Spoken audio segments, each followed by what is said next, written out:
Welcome back to the Tea with Honey podcast. Hi, Mandi. Hello, Teddy. How are we doing? Are we hot? Are we sweaty? How are we We're hot holding and up? sweaty. Yeah. We're It's a hot and heat sweaty wave. as I have like a long sleeve, like really heavy cotton t-shirt on. No, it's hot and sweaty. Thank goodness for AC, I'll tell you that. Truly. I do It's have my warm fan out. on in my room right now though. Yeah. That's much needed. I'm like, we do this in the basement. Well, for me, my room's in the basement and it's always cold. I always have a sweater on and I'm warm today. And it's like, it's getting toasty down here. We've been like high 90s, I think, all week. And I don't know when it's going to get better. Well, dude, thank goodness you have AC now. Like last summer you didn't even have AC. Right? I know. I don't like, we would have been moved out for the week, I guess, if it was last summer. So thank goodness for air conditioning. I feel like it doesn't work as well as it should. Like if it came with the house and was built in through all the walls. Really? Because yeah, it's not as strong as like the ventilation, I feel like is not as efficient as it would be if they went like through the walls. So it does come through like your ceilings and stuff, right? Like where does yes. it? Okay. Our attic, so we have like, it's called a sprawling ranch, and so our air ducts go all the way through the attic, and our attic is super hot, right? So it's just these big, like, you know, those big squishy circle pipes. What, not pipes. I mean, I think that's what it is in my attic too. Yeah, and they just go across the house, but the furnace or whatever that like powers it all is on one end of the house, and then it's got a long ways to push everything down to like where the bedrooms are, so it's nice and cold over in like the living room, the kitchen, but as it gets further and further and further away, the air isn't as like powerful, so it still gets toasty, and it's like, and like the bedroom is the where you heat. want it the coldest. Oh my gosh, and I haven't like taken out my winter duvet because it's so puffy and cozy, and I don't want to go to like our summer quilt because it just feels like you're sleeping with a sheet. For sure, that's the worst. Right. I refuse. So I'm like, I I'm not use the same changing thing it. year round. I have a duvet with a duvet cover, and like I'm not going to change it. But No. I will say, I think so. My house is not like, my house is really tall. It's like smaller and taller. Yeah. So it's like kind of long, but I will say the HVAC unit that is in our attic is right above the primary bedroom. Gorgeous. So it has to like, the air has to travel like 3 feet to the vent that As it sprays should. right in my face. So That's I am, we get some, it's nice and cool in there. That feels amazing, I'm sure. I wake up like covered in sweat every morning. Like, Oh no. it's not terrible. Like I'm sleeping fine, but like I'm not getting rid of that comforter. I'm just not doing it, but it is like a heavy down comforter. So I it's really not made for 100-degree heat waves. But like I simply do not want to go outside right now. I could not be bothered to be outside. Unfortunately, my child loves to be outside even when it's hot. So like I have been outside, but it's terrible. It's terrible out there. Count me out. Truly. I'm like I'd be a finding all of 70s. the indoor activities physically possible. 1000%. I took her to Build-A-Bear today. I was like, we're driving to the furthest mall possible to a full-blown Build-A-Bear To store. sit in the air-conditioned car for as Yes. long as possible. Yes, it was like an hour drive, and we sat in the car and we went all the way to Build-A-Bear, even though there is one closer to us. But I was like, you know what? We're doing it. And she was really excited about it. And I'm like, I'm not going outside. We've been outside the past like 3 days swimming all day. And even swimming, we're not like cooling down. It's still rough. And sitting out there watching her swim, I'm like, I'm ill Roasting right now. Yeah. This is awful. So lots of sunscreen. But let me tell you this, Build-A-Bear used to be like a magical place for me. Like that was where I had a lot of my birthday parties, really loved going there. They like lost all their magic. It's like it 1000%. It's no longer like this experience, in my opinion. It's super transactional. You grab your bear, you get in line, you stuff it, and then you're done. And then you can grab stuff. What I'm kind of bummed about is there's no more like, you know, that bathtub that just had air blowers over it and you could like fluff them up and brush them? Not there anymore. I remember we've talked about this before, but like the keyboards with the big sticky keys and like the saran wrapped keyboards, those aren't there anymore. And it's basically a tablet where you can name your animal and then it sends you a digital copy of their birth certificate. You don't get that like big thick piece of paper that says like, congratulations, so and so was born today. So it's all gone. And I'm like, well, what's the point? If I'm not getting a birth certificate and I'm not bathing it, like, what am I doing? So you basically go in, stuff it, and you're done. Yeah. So I was kind of bummed because I'm like, what are we supposed to do now? And I'm like, I kind of want to start a petition or like email them and be like, come on, let's bring the fun back. Like, this isn't just about buying a stuffed animal. Like, let's make it the full experience that it was. A birthday party here would be so boring now. I feel like, so I did a Build-A-Bear within the last year and it was the exact same experience that you just described. Like there was no bath station where you can like get the extra fluff off of them and like from the fluff machine, and like the big keyboard, there's no paper, like you just get the bear and you walk out, or you can like pay for the box. It's like, do you want the box? You have to pay for it. They're like, you can have a box or a bag. And I was like, and so it's just it's just not the same experience. I think Build-A-Bear is one of those things that need not be modernized. We don't need tablets in Build-A-Bear. Give me that big chunky computer with the big chunky keys. Like that is one of those things that is, I think, needs to be overdone. It needs to be overdone. It's the experience, you know? So I agree. I think bring Build-A-Bear back, but I want like the big chunky computer that's like a massive screen so kids can see it. The keys on the keyboard are huge so kids can like type in what they're looking for. And it was like this whole process. You had a stool, you sat at a desk to do it, and they used to be so big and fun. And the kiosks that they have are even worse. Like it's such a fast experience now. I think truly, I found their email address earlier today and I was like, I don't have the words in me yet. Seriously, it's a customer experience email. And I kind of just want to be like, I'm really sad because of the magic. And I want to tell them like, sure, there are things that need to be modernized in the world, but this is not one of them. People like maybe the checkout system that you pay on. Like, great, let me do tap to pay there. But sure. But like people long for nostalgia right now, and children would love it so much more if they truly would. I'm sure they're like focused on, we want Sanrio, we want all the Paw Patrol friends, whatever. But I'm like, no, you need to bring back the vibes. Like, stop focusing on the Pokemon, stop focusing on Animal Crossing, and just get us back like the fun animals. I promise you, we will love it more. We will love it more. You don't need to like keep up with the times. That is a place that needs to stay in the past. And that would like keep the magic alive. So it was kind of like, we drove an hour and I was like, well, we're done and there's nothing else to do here. So like, what now? Like if it had been the same nostalgic experience, you could have spent more time. But maybe that's their goal, is to like get people in and out. Maybe they're not wanting that. Maybe they're like, we need to pump. I think it's just like the corporate greed. They're like, you know what? The quicker we can get people in and out of here, the more money we can make. And totally. Like I remember a time when Build-A-Bear was so busy that like you had to wait. There was like a wait. Like a big line. Like you couldn't even go in and pick your animal until like a certain time. Like it'd be like, you have to come back. There's a 90-minute wait at Build-A-Bear right now. Yes. And you would like line up. There was like one of those partition fence things where you would stand and then the line formed along the wall of animals you could pick. And like that was it. And if you saw the line was too long, you didn't get to go that day and you had to go back. That's what, like, to me though, it makes it like the Labubu phase, right? Where if you can't get it, it makes it harder to get. You want it even more. So I think there's like the perfect mix of, yes, the corporate greed, you got to get people through, but like making it harder to get.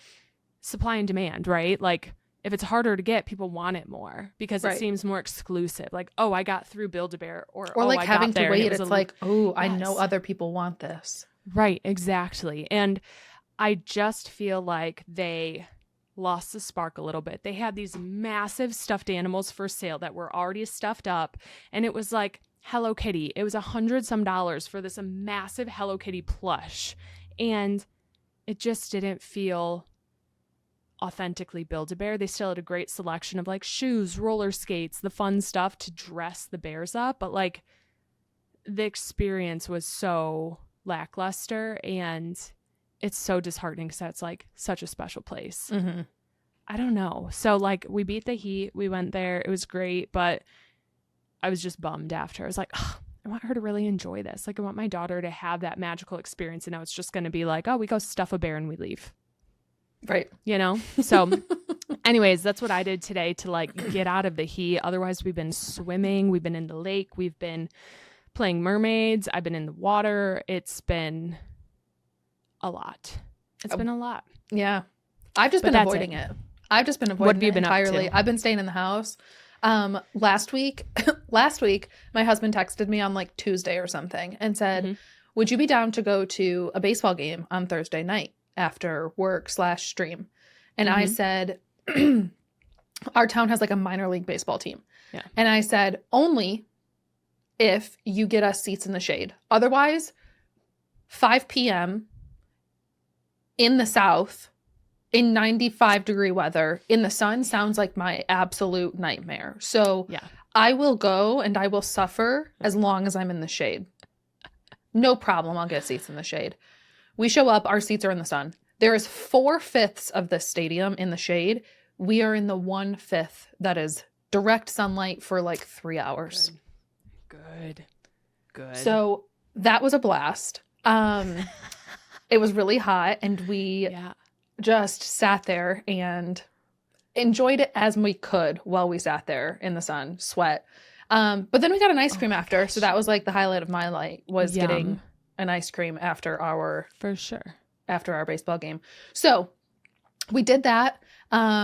Since then, I really haven't spent much time in the sun. Most of our weekend was just hanging out at the house.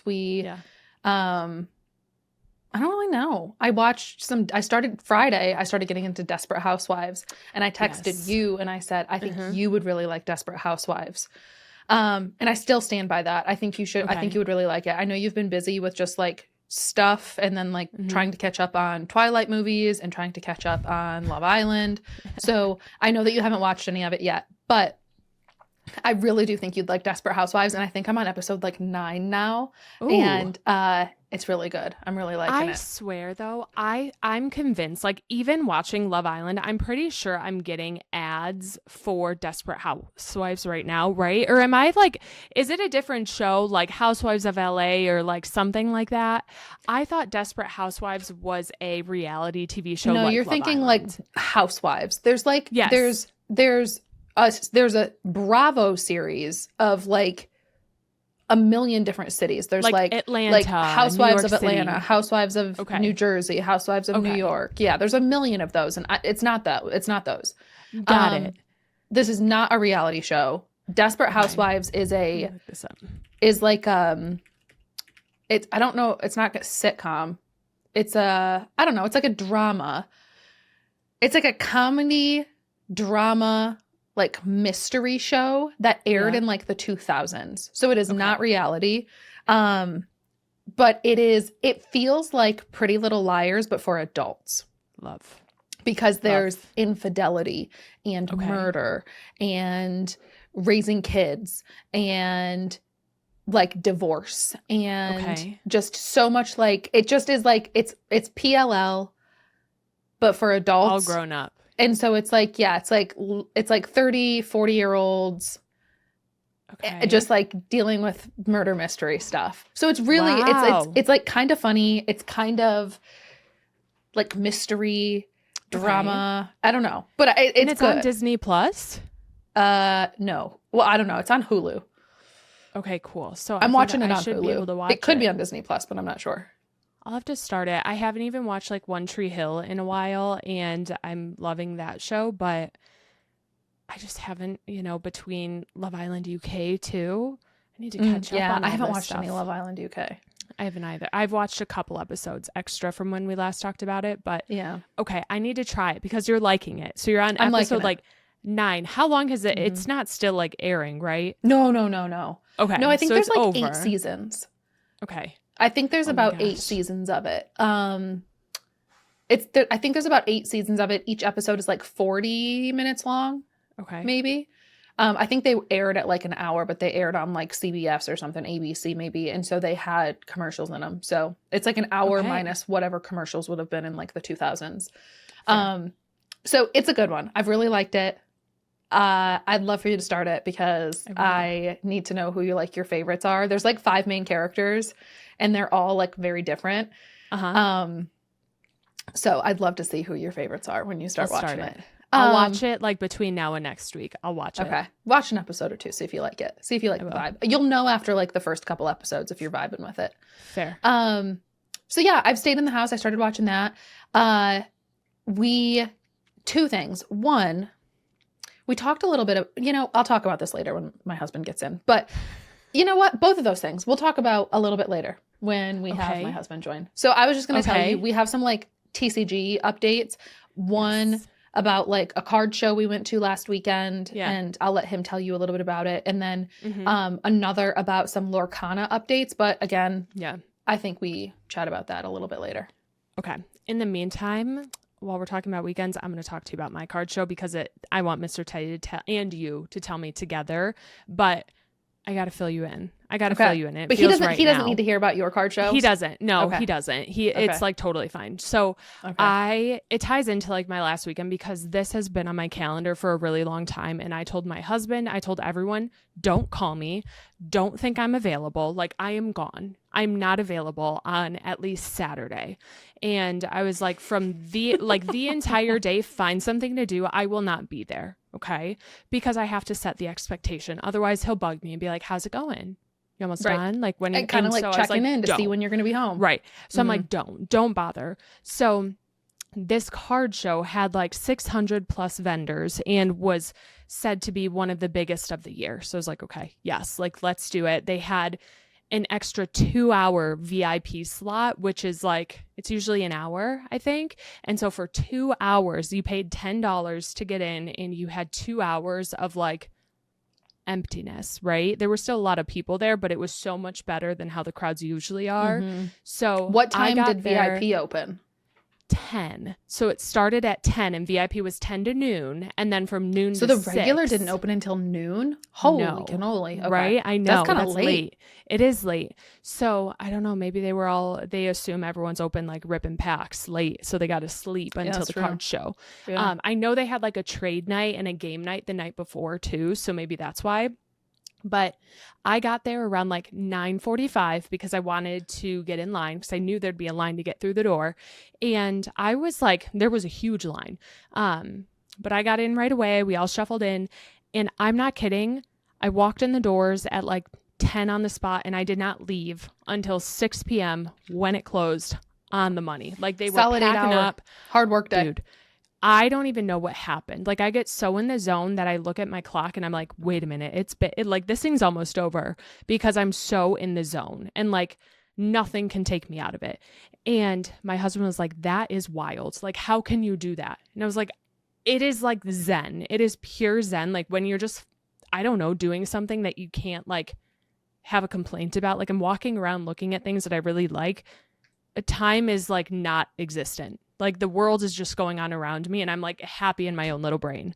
So I had the best time. And I have over the past couple of months, like met a lot of vendors that I've gotten to know and recognize. And it was really fun because I'd be like randomly walking up the aisles and I'd hear like, oh, you're back, or like, oh, you're here, or something like that. And I'd look up and it'd be a vendor I'd seen at like some previous card shows. And so it was really fun to see friendly faces and like meet a lot of those people again. And there were a lot of like really good finds this time. I ran into an old coworker who does sports card trading, and they had a VIP section, like an upstairs section where they had bulk boxes. So if people are trying to like master set something, it would have so much of the bulk that you could just rifle through for $1. And I was like, yes, I'm going to go to that. Like, I want to go to the VIP booth. Next door was the antique festival. And I was like, I'm going to go to that after I make it through all this.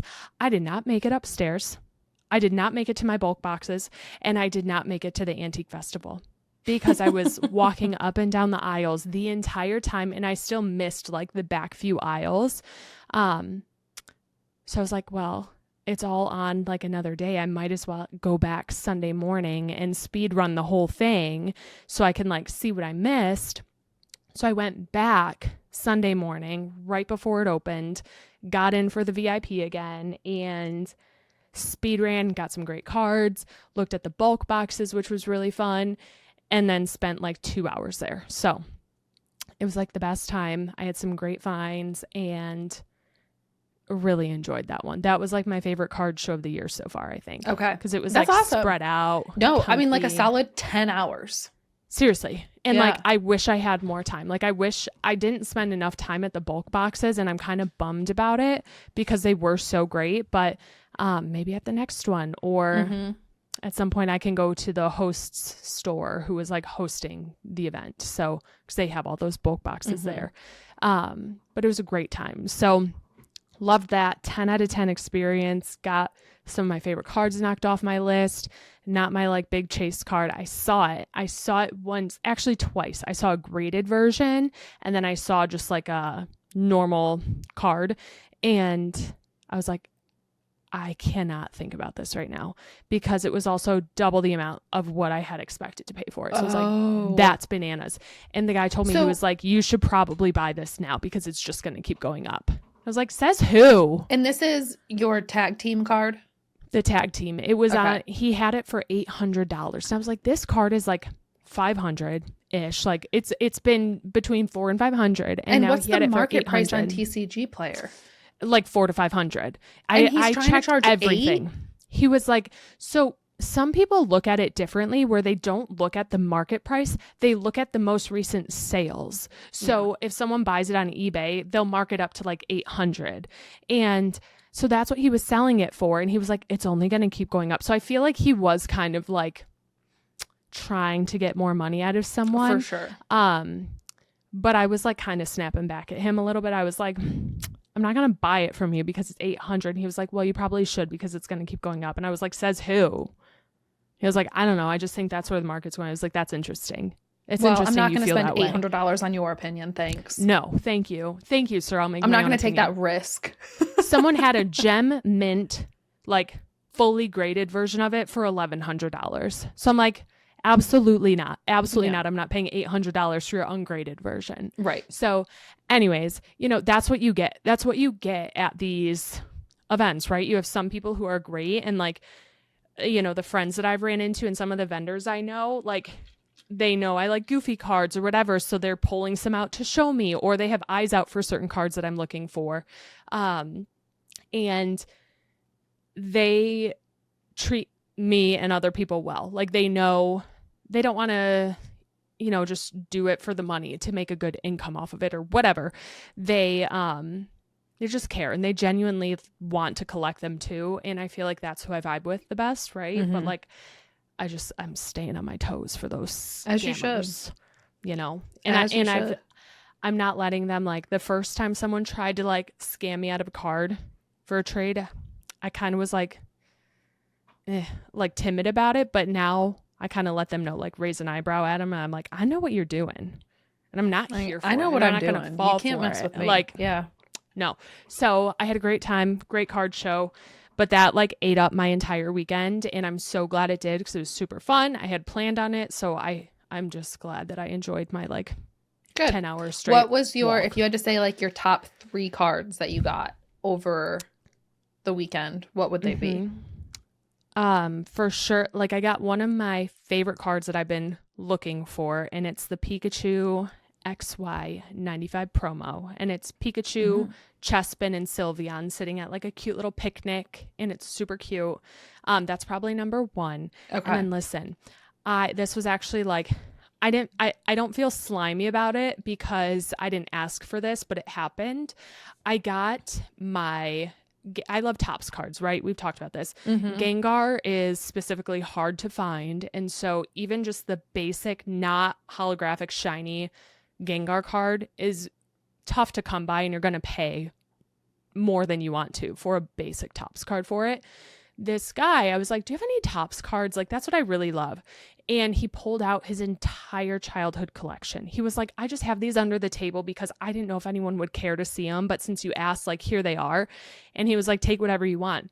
So I grabbed a bunch out, and Gengar was in there. And it was like the shiny one. And I was like, holy crap. Yeah. I know, right? I almost just said it. I was oh my God. No, it was like, it's like he doesn't know what he has here.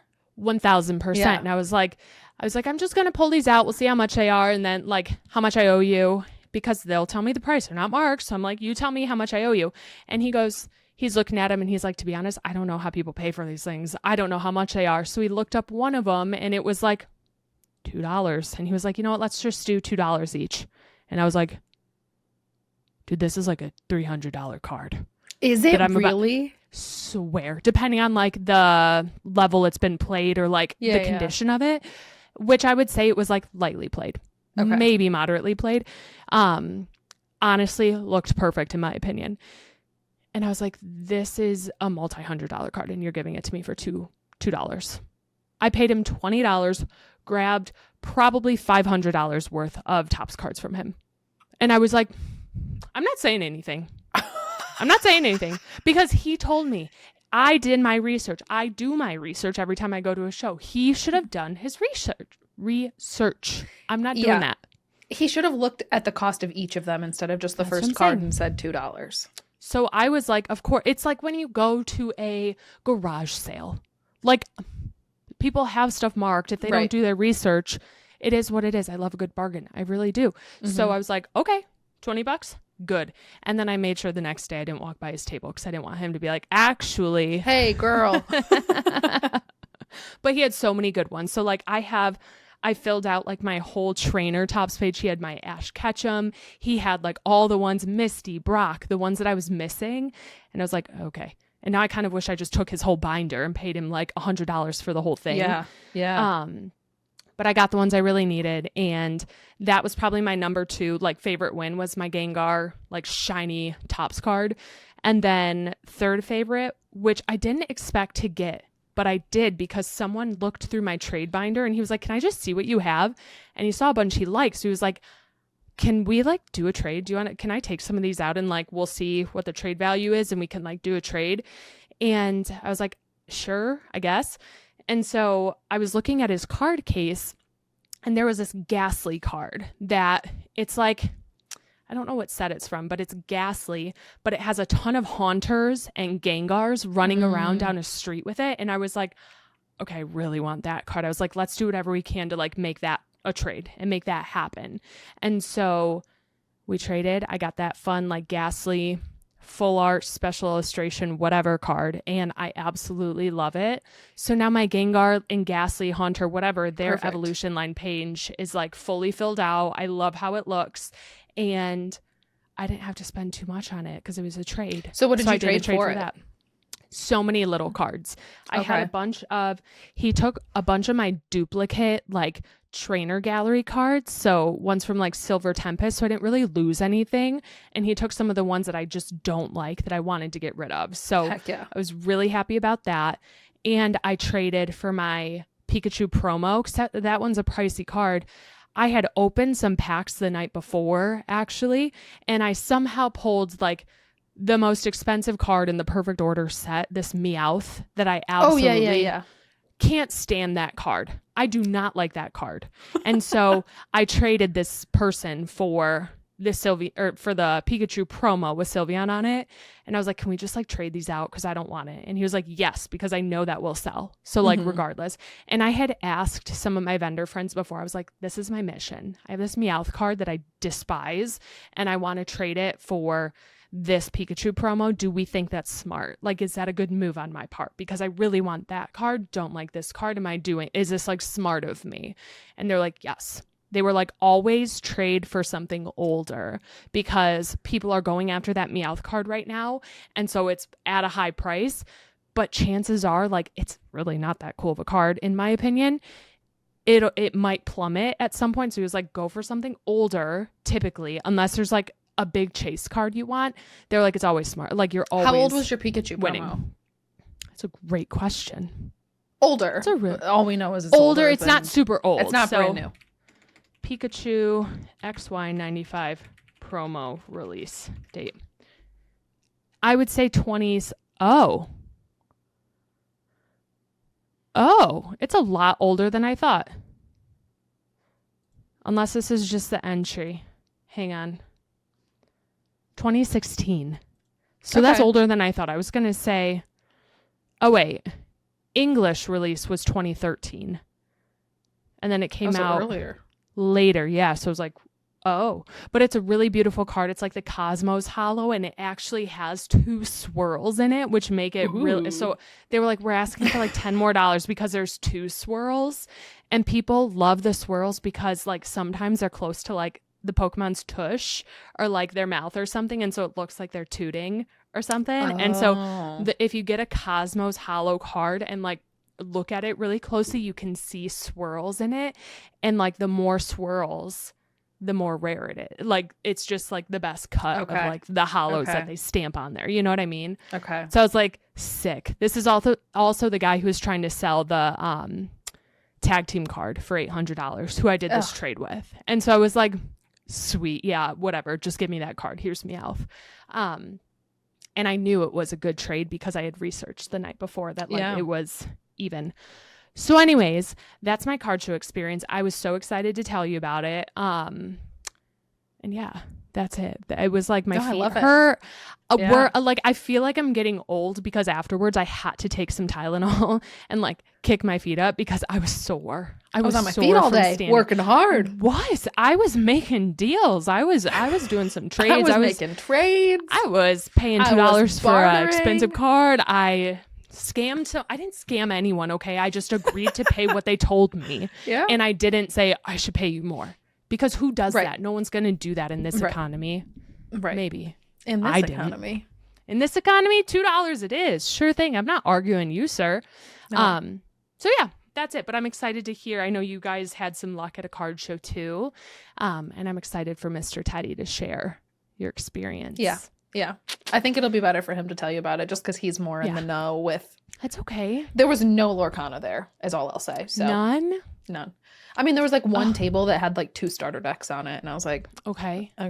Don't want those. It's really interesting to me because I'm curious to see how that's going to change over time, because I know that it's been someone at the guy who restocks Target. I overheard him talking and saying how Lorcana, he like can't keep it in stock. Like something has happened over the last like 3 or 4 weeks.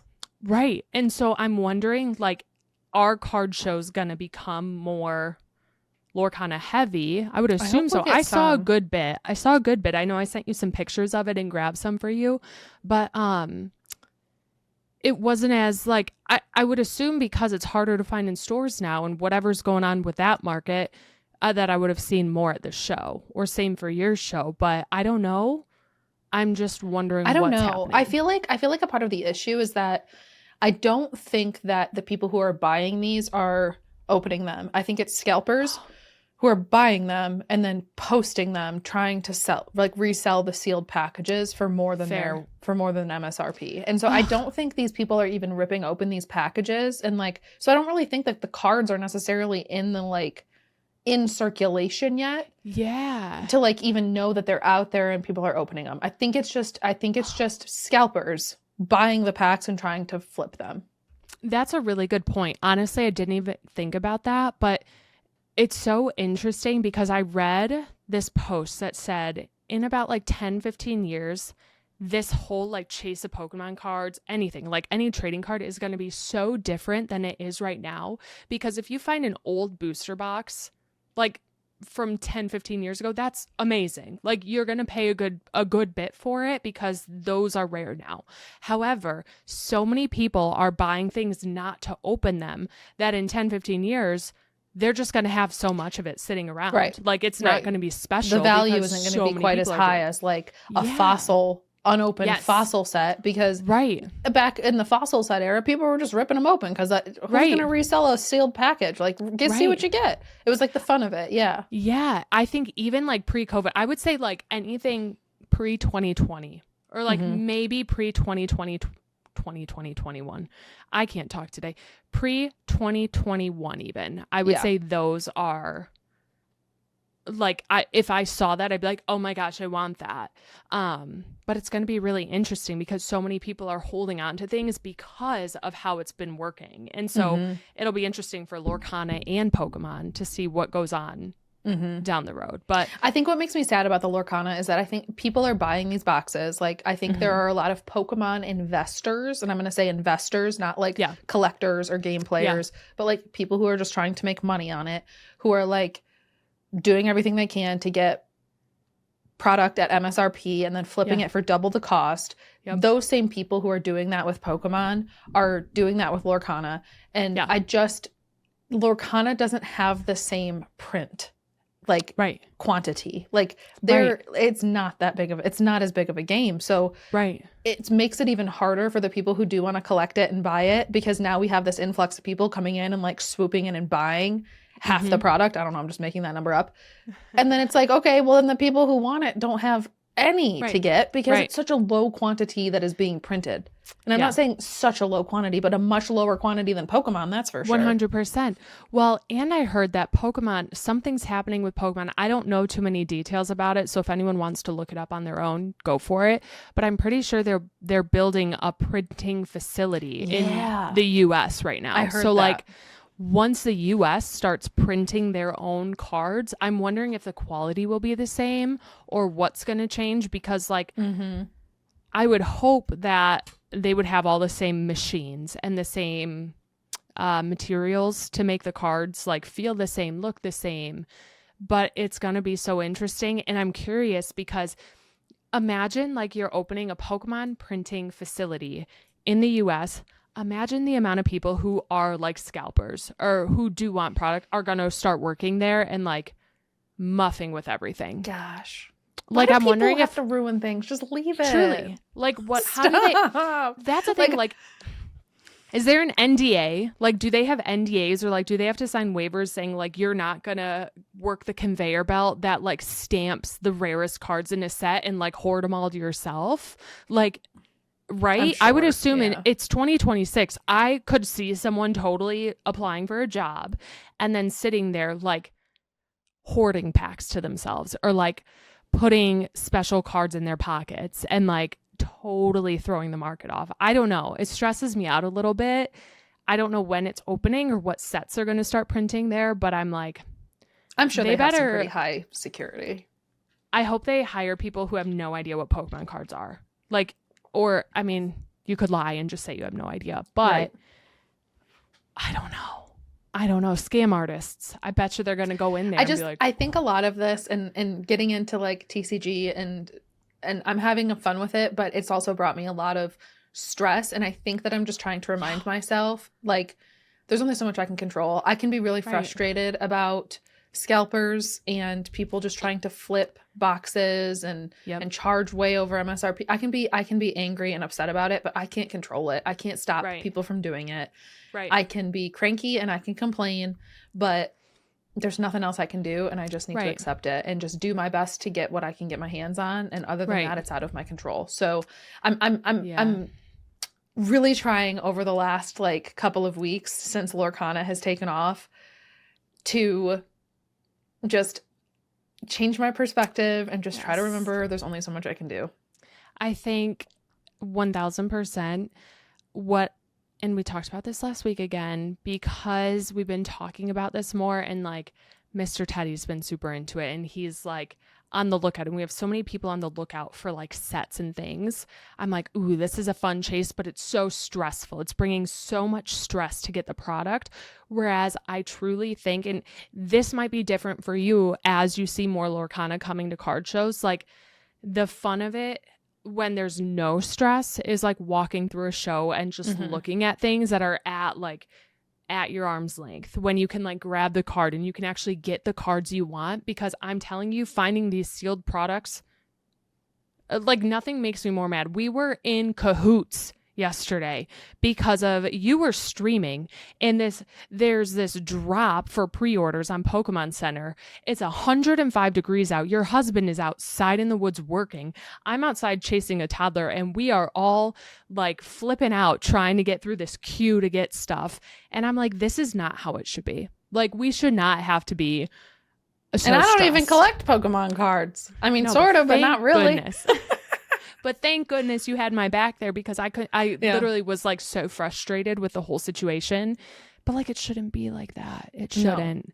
And it's just, I unfortunately think it's going to get worse before it gets better, especially like in your area. But like, it is what it is, right? It is what it is. Okay, enough about cards, because we're going to get into it more with Mr. Teddy. And I'm sure he's going to have a lot of like thoughts and opinions on that. So anyways, Teddy, you have a big week next week. We have a big week next week. I will say, so we have Palia. We have a Palia update coming out on Monday, which is odd for Palia. Typically our Palia updates are on Tuesday, but this one's coming on Monday, which I am very glad about. Like, if there was ever a time for a Palia update to come out a day early, it's next week, because Wednesday we have Winnie the Pooh Honeyglow Woods releasing in Disney Dreamlight Valley. So I am thrilled. I am ecstatic about next Wednesday. Before we talk about Pooh DDV, which we don't have a lot to talk about other than it comes out next Wednesday. So I'm thrilled. 1 week from right now. 1 week from the date of this recording. Crazy. But before that, Monday, we have a Palia update coming out. Sunkissed Summer Amberlight Affair. So coming out on the 6th, July 6th, Monday the 6th. Before we dive into the details, I'm just like, okay. Yeah, it's a summer update. I feel like we've seen this before. Like, we've seen this one before. It doesn't feel new. No. And I will say, I think that since the Royal Highlands has come out, I think the Palia team, Singularity 6, has done a great job at pushing out new updates. They're not letting more than a few weeks go by without pushing out a new update. And that's good, because the updates always pull people to the game. I do think that these updates have been a little bit less content than some of the updates have been in the past, but that's okay. Like, it still pulls people in. And it's pulling people back to the game. So we have the summer pop-up store, which I think that's going to be fun. It looks like, I watched the trailer, it looks to me like it's in Killima on the beach to the far west. Yes. Right? Yep. Yes. Okay. I agree. That's where it looks to me. So I think that's fun. That beach never gets used for anything. And so I think that the only time I ever go over there is when we play sardines on stream. So I think I'm excited to see something happening on that beach, and an event in Killima sounds fun. Perfect. Right. I agree with you. Yeah. And then obviously we're getting a new bulletin board, which sounds like Reth is going to be like the main partner for it, or like we're working with Reth, right? I think so. So, I mean, you're right. Like, they're pushing out new updates. They're giving us new stuff to focus on, which is what people want, because if there's not, then they get bored and they don't know what to do in the game. So this is all like very cyclical, right? We see this quite often, but we're getting the new bulletin board and a new lunar path of Maws, of the Maws. I hope that doesn't mean going out and catching a bunch of Maws, because that was literally a task and a half to get a single Maws. I've never gotten a second one, but that was like really tough. So this one might like give us a run for our money. But a new event too. I don't know when it's starting. I don't know if it starts next week, but the Maws and Paws event, which is going to be a hunting and fishing event, is coming our way now, which will be fun. I'm down for a hunting event. Yeah, same. Fishing isn't my favorite, but I don't mind fishing. But hunting, I love hunting. So a hunting event, count me in. We don't have enough of those. I agree, and it's not bug catching. It's not Get that. Out so of like here we with need the to be bug happy. catching. I know. And I'm sick of mining. So like no mining, but I think hunting is fun with friends, and I think fishing's fun with friends too. Like when you have everyone standing around, I do think that's fun. It's not my favorite, but it's better than bug catching. So can I hot take here? And I've said this in stream, so I don't know how much of a hot take it is, but I am so sick of frogs in Palia. Like I love that the people who love frogs are being fed in this game, but there are so many flip-flapping frogs, and I'm sick of them. There's King every frog, event king is frogs. All the plushies are frogs. There's too many frogs. I don't care about frogs. We need a new... I get it. Like, give me a bunny. Like, let's do a bunny event. I don't know. Like, let's pick a different animal. Let's pick something. Let's do And I think in my head, it's like, it doesn't have to be like something I love. Like, it doesn't have to be a bear. It doesn't have to be like my favorite animal, but I want some variety here. Yes. No, I There's agree. Too many frogs. The frogs. There's like the rock hoppers, and then there's just like the frog plushies, and then like there's the giant frog plushies, and the rainbow frog plushies, and the pink frog plushies. I feel like I could 30 frog plushies. We could build like a frog pond for days at this point. Yeah. Like, I want something different. And honestly, I feel the same way about the sharks too. Like with all the little shark fin plushies, like I'm drowning in those things. I'm good on sharks. Yeah, I'm good on sharks. I'm good on You're going to get a frogs. lot more moths in this path. I'm telling you, I have one of my plots has like a big river going through it. And so I put some of my little shark guys, but now I have so many fins that it looks like shark infested waters where it's getting morbid at this point. Like it's getting scary. You're like, it's don't getting fall bad. in that river. I'm like, don't go in. You better not. Like it's getting dark. So that's going to be interesting. I'm excited. Hunting's fun. Like hunting is the most mindless activity to me where it's like if you had a bad day, go hunt. Go hunt. I agree. Palia. Day. You know what? I just hope that it could be like Bahari hunting or like maybe Kilima hunting. I really don't want to go hunting in the Royal Highlands. I don't really enjoy it there. And I'm sick of those dang little frog runners or whatever they're called. The jack cats? Oh. No, the things in... I'm so Elderwood. Sick of those. Yeah. The things so that sick of that. I don't, gosh, hunting in the Elderwood isn't my favorite. If we're going to do some hunting, I hope it's in Elderwood or, Elderwood, Bahari, or Royal Highlands. I don't mind Royal Highlands. I have really enjoyed hunting in the like castle grounds area, those jack cats. That's been fun. Okay. Those are. And so I don't mind that. I don't mind. I think it just depends. Like sometimes the ones that attack you with like the masks, I don't love those. The red ones. Unless the red I'm ones like, freak me it's out. the red ones specifically. Yeah. Yeah. So it depends. I don't mind those if I'm like trying to get masks, but yeah, you know, I think I would love a good old fashioned like just Bahari classic hunting Chapa, like Sernuk. There's so many. Let's all go chop trees together and get after some Mujin or like, I don't know. I just loved that. So anyways, we're getting some new summer decor with the update as well, which is fun. It's fun. A new plush, which I think it's going to be a crab. Mm-hmm. It's not a frog. It's a crab. It's not a frog. It is what it is. You know what? I can't even get that dang snail. Like I've been hitting snails left and right. Can't get the snail. So I hope the crab's easier. I think what I'm most intrigued about, maybe not excited, but intrigued about. Definitely not excited. Well, I don't know. I have mixed emotions about this update. The teleportation to friends. Mm-hmm. That's going to be interesting.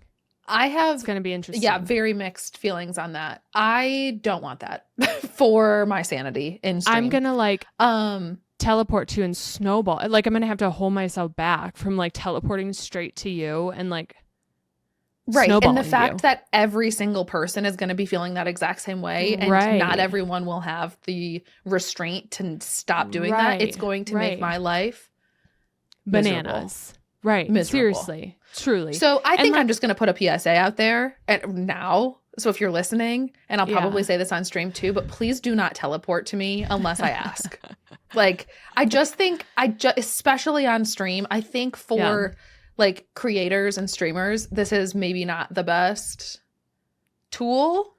Yeah. And I wish, in my opinion, if it was something you could turn on or off and allow it or not allow it, that would be one thing. Yeah. So I could like turn it off just on a normal day. Yes. If I'm like bug hunting with people or if we're doing like plushie hunting or something and I want people to be able to get to me quickly, I can turn it back on. Like if it was something that I could easily turn on and off, that would be great on like in different situations, you know? I'm sure they're going to do like a toggle for it where you can allow it or not allow it. And I don't think so.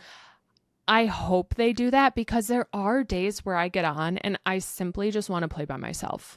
Yeah. And like, I don't feel like talking. I don't feel like waving or, you know, the worst is like if I'm on Switch versus using like an Xbox controller on PC. I don't remember how to wave with what button. So then I'm doing all this wonky stuff, sending accidental messages everywhere. So like I sometimes just want solitude in my little Palian world. And I feel like there's a privacy, like there's a fine line of privacy sometimes, of like, do you feel like social today, or like for you? Yeah. Right. And yeah, I think I would hope that maybe it's something that could be chosen to turn on or off. Maybe if you're like in a party with someone, you can teleport. Like that could be interesting. It's also like, you know, maybe it's just a situation where, you know, you're only going to be able to teleport to friends. And if there are people who are regularly doing it and it's, you know, crossing a boundary, you just don't have them as a Palia friend anymore. Turn it off. Yeah. I know. I think that's something where we know the developers are really good at listening to feedback. So there's a lot of solutions for like turning it off, or maybe like for parties only. So if you're in a party with someone, you can teleport to your party members. That would actually be incredible for like hunting parties and whatnot. Yeah. But like there's a time and place. If we could turn it on and off, that would be amazing. So we'll keep in mind that that's like, we'll see how feedback is always welcome. Every update that we get about I feel everything. Like it's very bittersweet. Like I think it could be very, I think it can be super useful. Like I think convenient. It can be super useful, great for friends being able to find you when needed. But I think there's also, I think it could also be abused, and totally like people could get uncomfy with it. So absolutely, we just need to find a maybe happy medium. 1000%. But I think those were like the big hitters of the update we have coming out Monday. We can talk about it more next week once we get some hours in and get to play it a little bit more.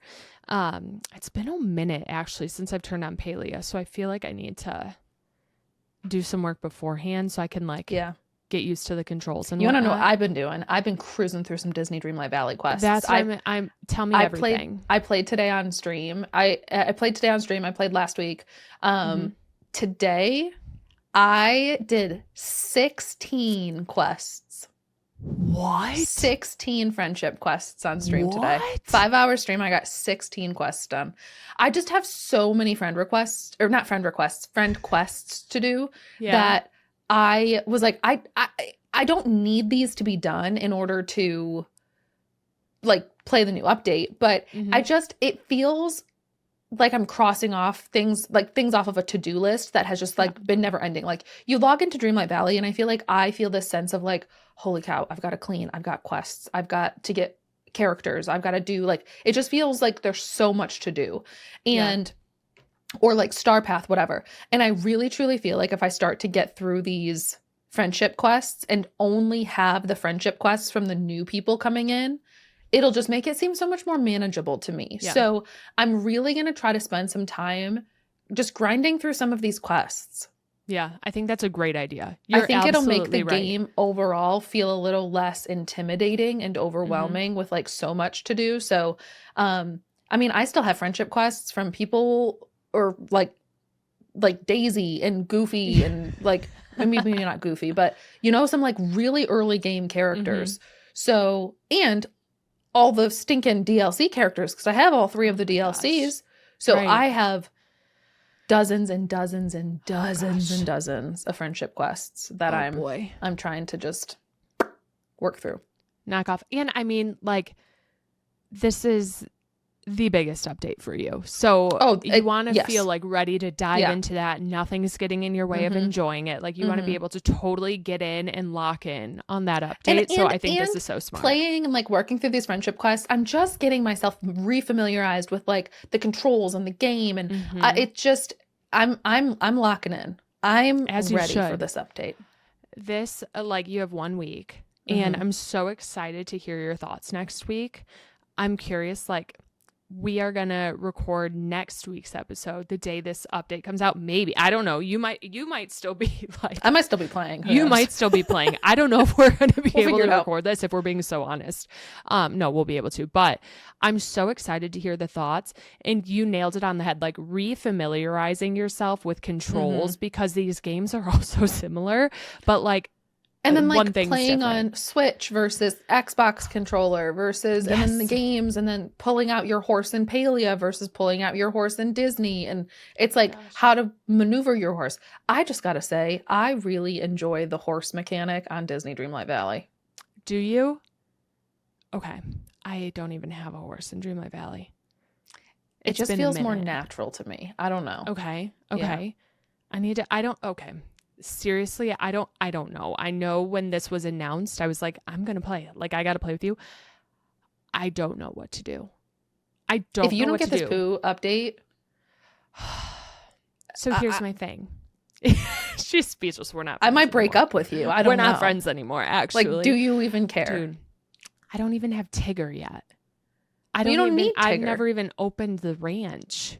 You You know? don't need Tigger. Oh, geez, oh, Pete's. Okay, so I mean, you so can get here's- Pooh, Piglet, and Eeyore and then go get Tigger later. That's true. I think I'd rather have Pooh and Piglet and Eeyore. Mm-hmm. But here's the thing. If there's a Palia update Monday, I have to figure out Palia. But I'm like, between now and then, should I try? What do you Dreamlight have to figure Valley? out in Palia? It's because all I do is Pokopia right now. And so like the Palia Pokopia controllers are backwards. And it's Listen, really difficult. Pokopia update's not till August. Palia update, summer stuff, bulletin board. I haven't Winnie even the done Pooh. this bulletin board. I could care less about this Moz board, whatever. Right. Just priorities. Let's do some here. Dreamlight Valley, okay? So Come on. here's what I'm going to say. There are some I- more important things in this world, and this is one of them. And it's Pooh. So I do have the day to myself tomorrow. My mother-in-law is watching my daughter for latter half of the day and for a sleepover. So I'm committing to you right now that I will play Dreamlight Valley. Okay. I will play Dreamlight Valley. I am scared because I have no clue what I'm doing anymore. I have all the updates purchased. I have not played all of them. So I will be a lost No, I don't think you have to. soul. What we're gonna do on Wednesday is you buy the DLC, Okay. and then I think you will install a portal in your valley. The tree thing, right? That will then take you Okay. to the Honeyglow Woods. So like you Okay. aren't going to need to be progressed in any specific DLC. Like the other Sweet. DLC shouldn't matter whatsoever. Okay. So if like there's Oh, boy. a specific place you want to place your like tree portal, maybe Okay. like decorate that. Maybe get yourself Smart like idea. find a little area, get something decorated real cute to figure out where you want to put your Okay. portal. That's a good idea. I remember what's like the main, I keep wanting to call it like Withered Wastelands or whatever. What's like that there's main the plaza? there's the plaza, the Peaceful Meadow. That's it. Peaceful I've Meadow. been working on the Peaceful Meadow and Plaza. Mhm. That's how entry level I am. No, I mean that's basically all I have decorated too. Today I was Those running are like around the two playing. things. Those are like the only two areas I have decorated are the Peaceful Okay. Meadow and the Plaza. And the Peaceful Meadow's at like 50% Okay. decorated. So And so do you recommend, like, again, for anyone listening, here's some maybe tips on what to do if you want to get back into Dreamlight Valley, if you've been on a big hiatus. Pumpkins were a big thing, right? I have a big pumpkin patch. Mhm. Do I need to be like picking pumpkins and stuff still for some monies, we think? I mean, I always would because the shop, there's like always new things in Scrooge's shop. So I would Right. absolutely continue picking pumpkins. I have like $14 million in Disney Dreamlight Valley from I my don't know how pumpkin much I have. farming. Not So that much. definitely, I mean, like always have pumpkins going is my Okay. recommendation. Like always have a big field of pumpkins planted, which is probably Okay. what I should do tonight after we finish recording before I go to bed, because I picked my pumpkins and I never replanted them. So Oopsies. anyway, always have pumpkins planted. Yeah, I don't know Okay. what we're gonna need. I don't think you're gonna need Dreamlight or anything for this update. Okay. Work on getting some Dreamlight if you Okay. want to unlock some of the other characters. Like I just got Hercules the other day, so I unlocked Ooh. Hercules and Phil and got them both moved Okay. into my valley. And then I don't have enough Dreamlight currently to get Lady and the Tramp yet, though. So Got I it. think their door costs like 14,000 Dreamlight, and I only have like 4. So Sheesh. instead of like grinding for that today, I decided I was working on friendship quests. So I don't know if it's going to cost any Dreamlight to get to the Honeyglow Woods. I don't imagine it will. Okay. But yeah. I think I was like a saver of Dreamlight because there was no one whose doors I was like eager to open really. Mhm. And I think I spent time decorating and like doing things on the side. So I know I went through a phase where I was doing a lot of quests like back to back to back, and doing pumpkins and trying to decorate. So I might be good on the Dreamlight and I'll save it for next week just in case, just in the event of... Someone today in stream said, I tend to, it's someone who doesn't play Disney Dreamlight Valley. They're like, I don't play Disney Dreamlight Valley, but I tend to get bored with games when I run out of the quests. And Disney Dreamlight Valley seems like a game that has never ending quests. So maybe I would like it. And I was like, yes. Yeah. Yes. I feel like go talk to this person. Go talk here. There are ending quests. Like they do end once you, because like there's only so many friendship quests with each character. Like you only get, they only have friendship level 10 and there's not a quest every friendship level. Like there is a finite number of quests in the game. However, if you're doing like the star paths too, like you really always have stuff to work on. Right. Seriously. And to me, like for some people, that's wonderful. That's great. I remember getting so irritated because it'd be like, Maui wants you to go talk to Moana. Now you need to go back to Maui. Now you need to go back to Moana a second time. But now you need to go back to Maui with Moana. And I'm like, can we just do this all at once, please? Yeah, can we just like have the conversation and be done? Please. I'm so sick of this. So I think, again, everyone has their thing. Everyone has their thing. And if I can still play the game without having to worry about like finishing certain quests, I think you'll be fine. Yeah. Totally fine. So I will play it. I will start refamiliarizing myself with the game and controls because I think that's the hardest part, honestly. Yeah. So we got one more week, girl. One more week until quite possibly the biggest Dreamlight Valley update.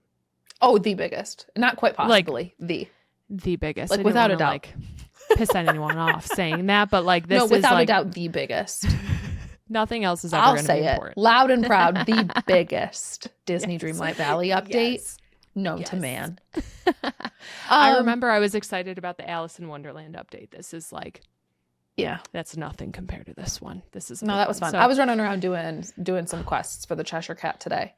Okay. So before we dive into, we have a couple more things we want to chat about before we get Mr. Teddy in here. One, is Taylor Swift's wedding happening this weekend? I think maybe yes. Like, do you think there has, I have been so skeptical, but also so like, I think I've been a skeptic this whole time. Like we've heard the Madison Square Garden rumors, I think for the past couple of weeks, like I've heard whisperings of it on TikTok over the last couple of weeks. And we've heard whisperings of the date, like July 4th or 3rd or whatever. Right. And I didn't really believe any of them. Like I wasn't sure what to believe or what I thought was true. Or if I'm like, where are people getting this? What do you even mean? And so I feel like I've been a skeptic, but the more evidence I'm seeing, like right before we sat down to record this, there was an episode or a TikTok from CBS Evening News talking about how MSG in New York City is getting ready for Taylor Swift's wedding. Right. Like from CBS Evening News. Okay. So here's what I have seen and what I think is happening. I do not think Taylor Swift is getting married at Madison Square Garden. No. That is absolutely absurd to think like the queen herself. She will never get married there. I think the assumption it's a decoy. I think the assumption is not that it's not going to be like stadium seats and stuff. Like they're going to set up a massive tent. Like from what I've seen, from one of the TikToks I saw today, it said they saw them moving in like pieces of what looks like a castle. Yes. And they're setting the up love like a story castle in there. So like and a flower garden. So like what?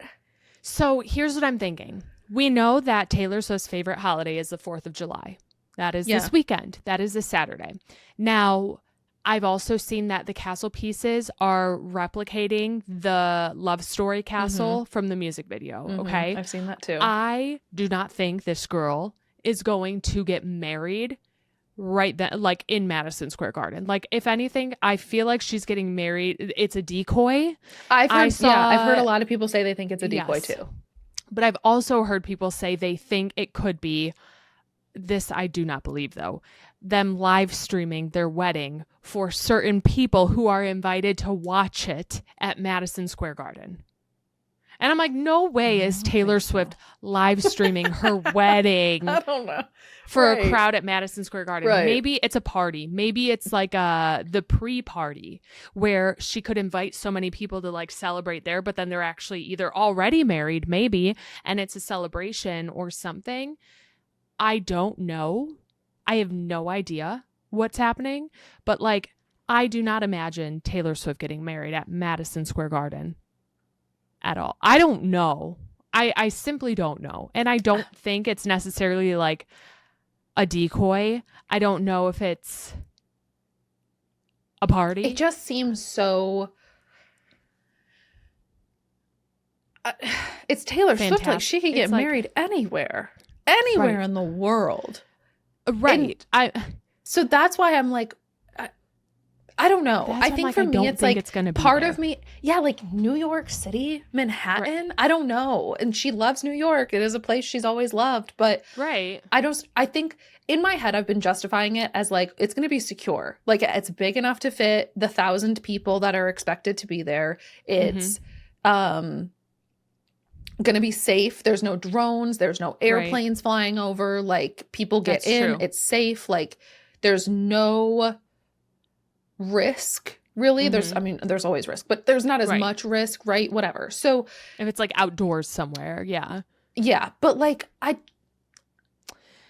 it could be like a party. It could be like a pre-party. It could be we already got married, we're just celebrating. We had a small ceremony. We didn't invite people to the ceremony, but now we're celebrating. Like, we got married last weekend and now this is the party. We've seen a lot of that. Like, they're already married. Right. Who knows? I have no clue. I am curious, though, because it's obviously something to do with her. People are, of course, being like, Rep TV is coming out. I'm like, you guys, let's be so real. Let's be so real. It's nothing to do with that. If anything, debut. Totally. I agree that, like, Madison Square Garden, think about it. People, like, for sporting events, they can build a full ice rink. In a hockey stadium turns into a basketball arena. So like, they can probably move all those seats. I don't know if they're concrete or whatever, but like, they can put a full-blown castle. You don't even know you're in Madison Square Garden. The amount of money those two have together, they could turn that into like an aquarium for all I care. Yes. Like, they could fill the entire stadium with water. Truly. Put a bunch of sharks with a real mermaid. They probably found real mermaids. Yes. Like, they could turn that into a planetarium. That thing is probably looking like Buckingham Palace, like in and out. I don't know. I have no idea. But I just want to like I kind of want to see what it is. Like, I hope we see some pictures. We will. I'm sure from what I've heard, people are like, well, she'll probably either post something on her own Instagram. Yeah. Pictures, whatever, or it'll be like a Vogue exclusive where we'll get hopefully some pictures and stuff. So I kind of hope it's on her own Instagram, but I hope so. I really would love to see her like in a dress, and I know I want to see the pictures. I hope I kind of wish it was like live streamed because I want to watch, but like there's no chance that she's going to do that. And they're both so like family oriented. I could honestly see it being like a small family friends thing, but then doing this blowout at Madison Square Garden. 4th of July surprises me. Well, so think about it. What if this party takes place Thursday or Friday, and then they all go to her holiday house? Yeah. Okay. Yeah. So then they go to the holiday house and like celebrate there. From what I've heard, it's expected to take place on the 3rd, which is Friday. Which would make sense, because then it's like the day after they all go to her house and they're all like, you know, tired. They just spend the day outside and it's 4th of July weekend. Like, that seems very on point for her. I don't know, though. I have no idea, but I'm very curious. I don't know. I'm seeing all the same stuff. I'm super happy. It's fun to speculate. I'm excited to find out what happens. Me too. So thank Hopefully you for it's something good. Jamming with me about that beautiful love story. Moving on to Love Island, which is not quite as beautiful of a love story. I don't have a lot to say about Love Island. I hate them all still. Yep. My thoughts haven't changed. Casa is over. Yep. We have had the post Casa recoupling, and As of yesterday, Tuesday, we got night 1 of movie night. So we've seen the post-casa recoupling. We've had the first part of movie night. What are your thoughts? I don't remember movie night happening last year. I don't know where I was. So movie night has always happened in Love Island UK. That's always been a thing in Love Island UK. I think we have had it in Love Island US before, but I think I saw something that was like, movie night is back. Because I think they maybe didn't do it last year, or maybe didn't do it the last couple of years. I don't really know. Well, I love it. I love movie night. It always stirs stuff up. Yes, I wish that they could give us a longer episode instead of making it 2 nights. Like, I want to see the whole thing. I'm annoyed. 2 nights and splitting it up between Tuesday and Thursday. I'm so upset. I'm like, don't do that to me. Without our Wednesday. I'm like, I promise you can get enough footage to fill out a 2-hour time slot for one Tuesday night and then find something else for Thursday. I promise you it'll be okay. So I'm kind of like annoyed about that. But here's my question. I don't like any of these people together, really. Like, we know, here's my thought. In my opinion, after movie night, Melanie and Sincere should not be together. But no one's going to pick Sincere that from the beginning. Right. But now, like, I would be curious about what people say about, like, Kenzie. I don't know if she'll be with either of the guys, so everyone's going to be, like, randomly single. Is it too late to bring in bombshells at this point? Like, could we see any new Islanders? Because people are going to be single. No one's going to go for Sincere. But then it's like, I wouldn't believe if Melanie and, like, someone random just started hitting it off necessarily. Like, I don't know if I'd believe it. I don't know if bombshells come in this late, but I could be wrong. They could possibly. I don't know. But I just feel like it's going to get shaken up too much. There are so many people in the villa right now that I think what's going to start happening is we're going to lose people. Like, I think some couples are going to be voted off here. So I don't think we're going to be bringing new people in, maybe. I think we're going to be, like, booting some people. I don't know. Yeah. I feel like it wasn't long post-Casa that the show ended last year, right? Right. Like, it wasn't I feel that like it long was after super Casa. close to the end. But, like, here's my thing. I don't like Casey anymore. He was my favorite. I feel lied to. Can't stand Sincere. Like, would love for him to go home, but then it, like, drags down some of the girls who I feel like actually should have a shot now, because it's like these guys were so slimy to them. I want to send the guys home and bring in new guys for them, because I don't just want to lose all the girls because their guys are awful. You know what I mean? And so I'm like, okay, I love Carl. I don't really love Anaya right now, but I'm like, I don't see anyone else, like, getting together with him. What girls do you love? I really like Kata. I think she's the realest girl on there. I think she is. I think she's very, I feel that, like, I trust her the most. Trinity, I like her on the show because I think she's very truthful too. And I like that she calls out people's, like, lies, and I think the reason I don't like Kata, and I'm not saying I don't like Kata, but I feel like the reason I have felt negatively about it is because I don't think she's good with Zach. Like, I don't like her and Zach together. I feel like she really, I believe that she really likes him, though. I believe her. Yeah, but I believe that she likes him, but I believe that he's a slimy guy. I agree. Like, so that's what I'm saying, though. I don't like them together. So here's what I'm saying. So I'm like, I don't, it's not like, oh, Zach deserves better. No. Right. I think quite the opposite. I agree.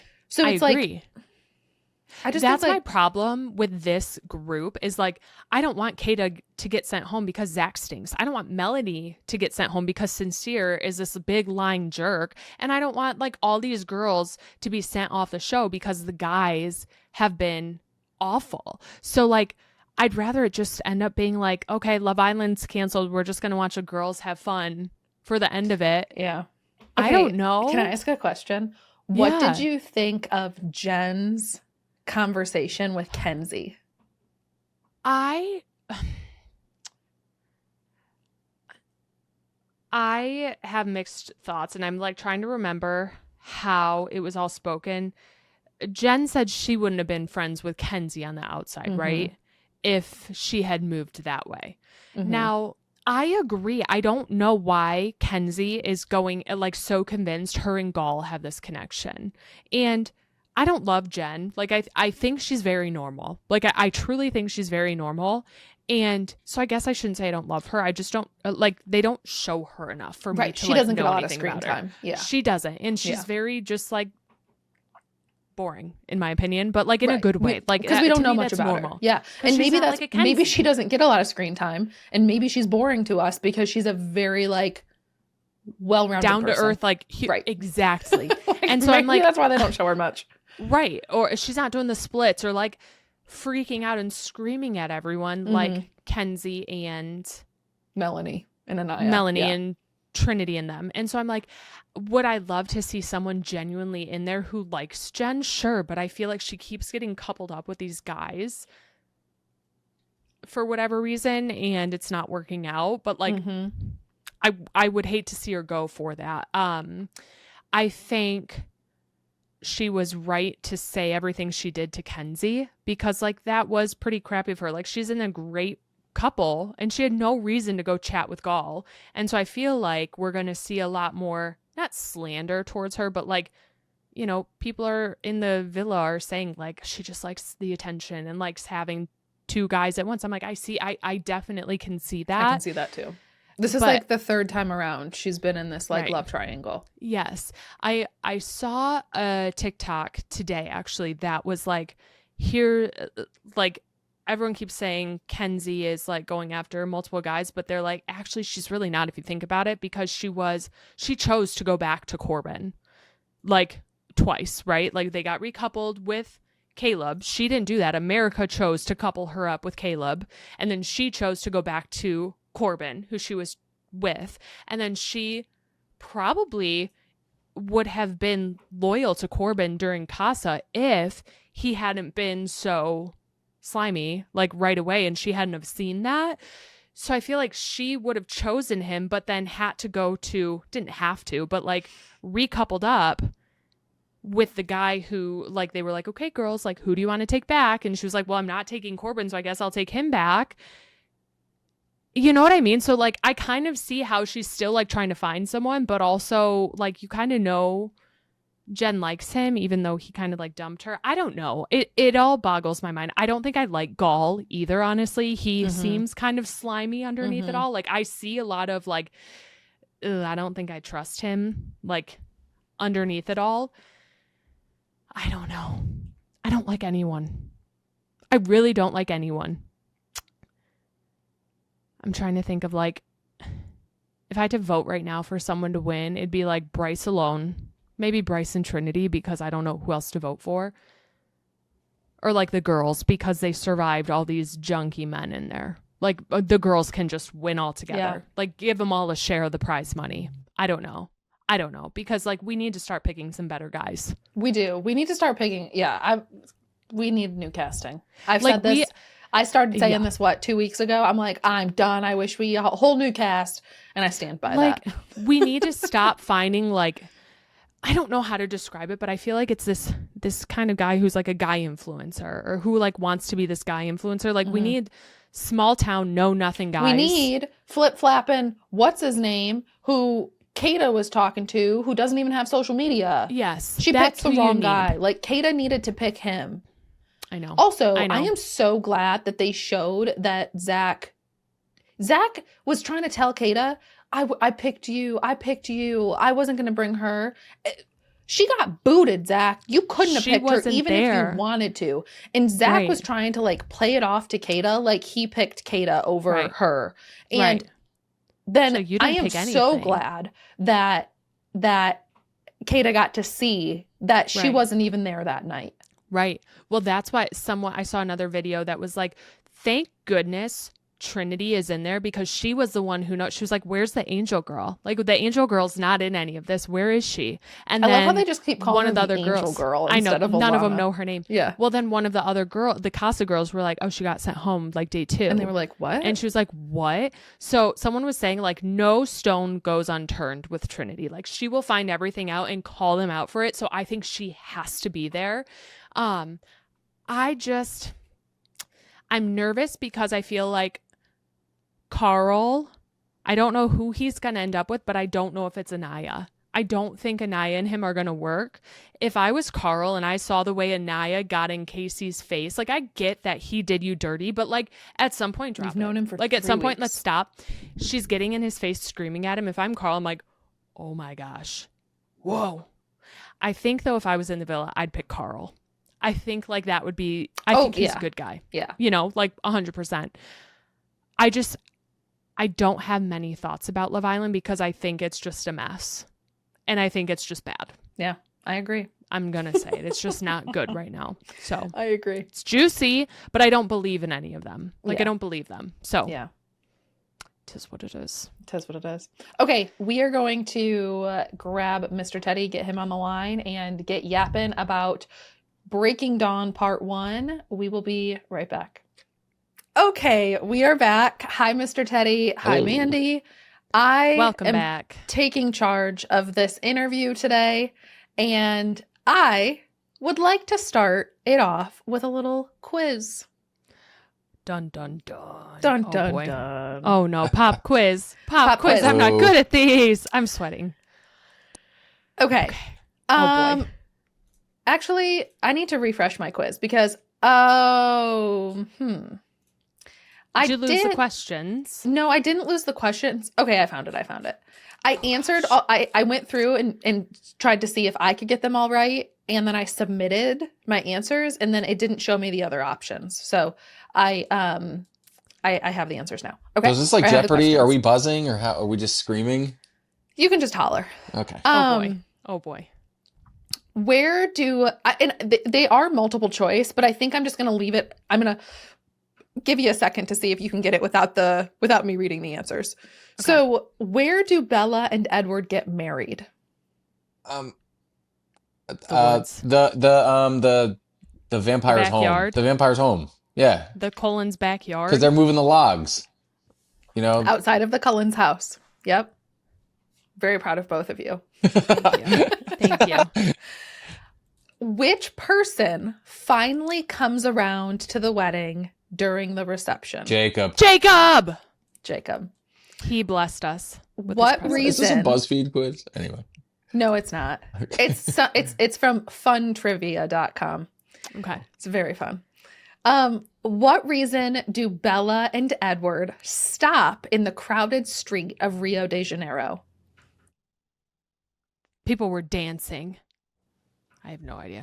Wait, hold on. Why do they stop? Yeah, I don't know. Mandy I was don't right. To listen to the music, to people were dancing. It was like, yeah. Okay. Bella was like drawn in by like the life and the dancing and the party, and Edward was something like, interesting. Well, yeah, Yeah. she sulks in the middle of And the then woods Yeah. all the and then time. they got out, and then they made out in the middle of a crowd. So good. Gorgeous. Okay. Does the housekeeper know that Edward's a vampire? Yes. No, she thinks something's weird about him. No, I think But she doesn't thinks know what. he's a vampire. Like she clued in on it immediately. She was like, what'd she say? Like death. Mort. Yeah. Yes. The answer is she suspects. Okay. Okay.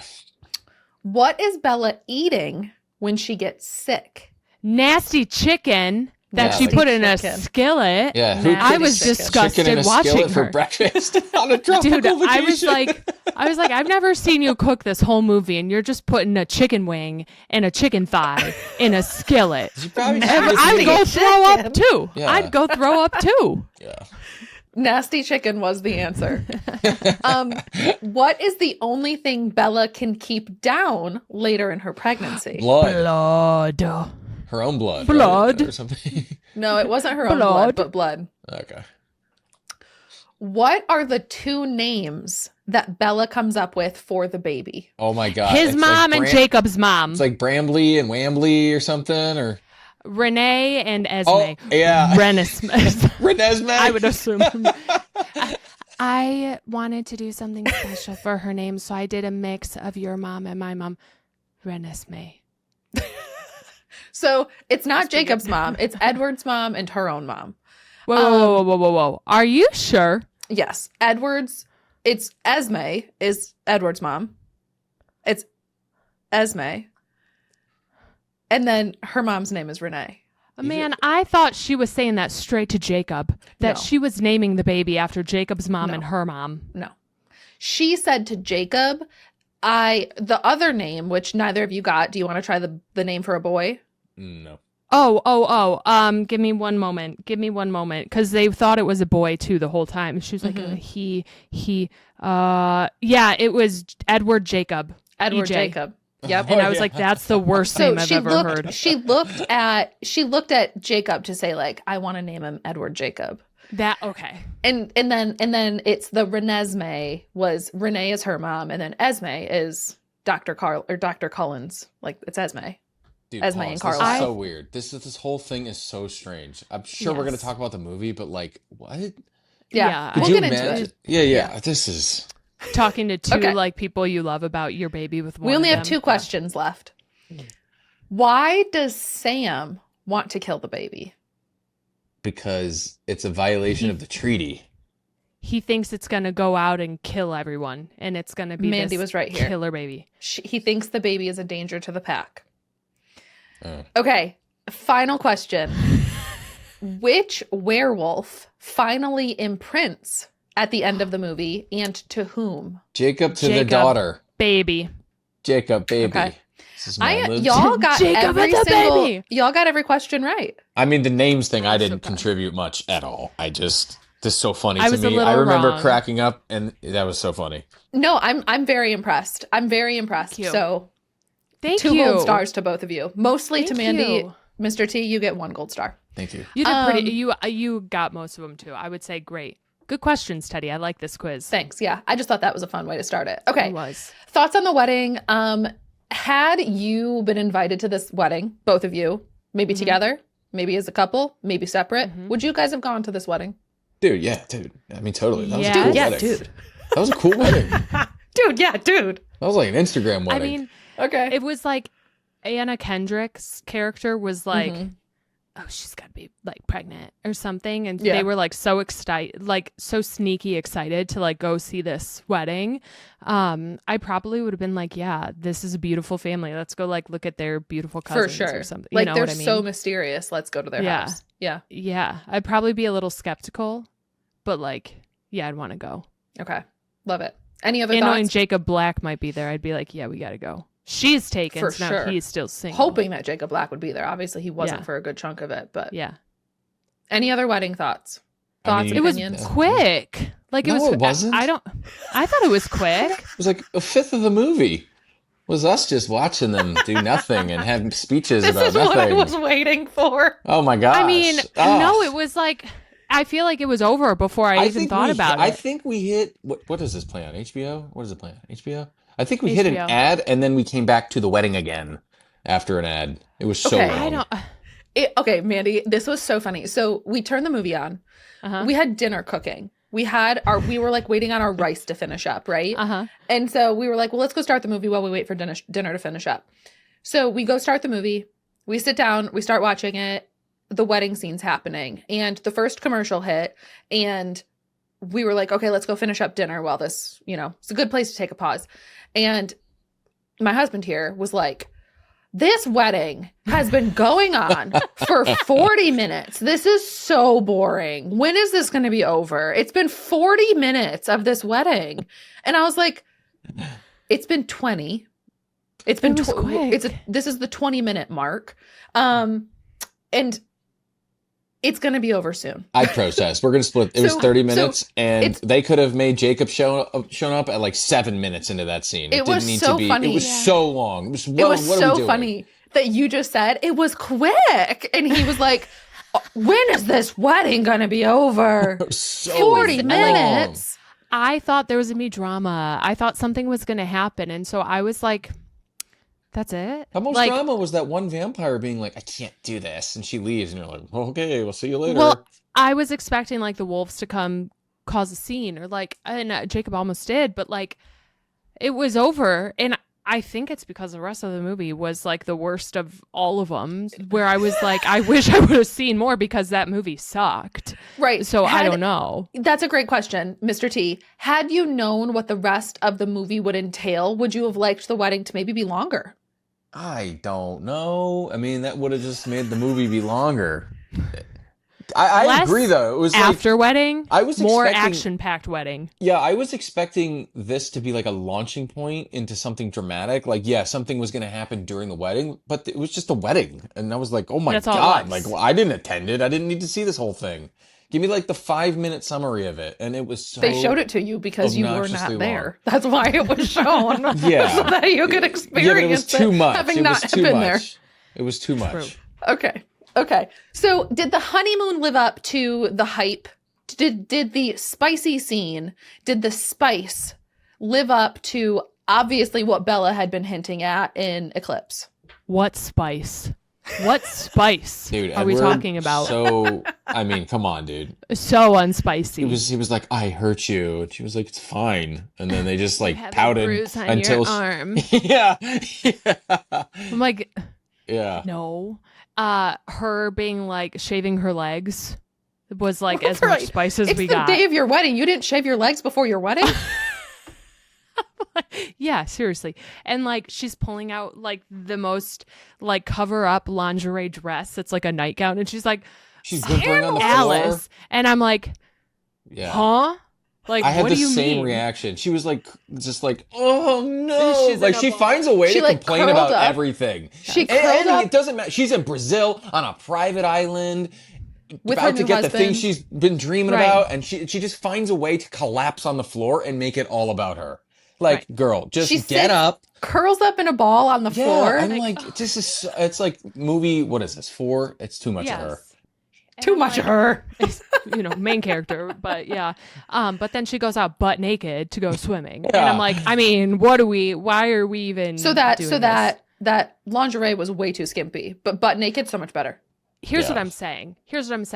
It fast forwarded to like, you know, we had one moment where Edward's hand broke through a piece of wood, and then the next morning there's feathers flying in the air at like 7 a.m. And I'm like, I know that this is like a family friendly movie, but like there was a lot of opportunity I there. wouldn't say I don't They think it's didn't do necessarily it. family friendly. However, I will say I read these books the summer. This book specifically came out the summer between 8th grade and 9th grade for me. Yeah. So this was spice. This was like Yeah, that's fair.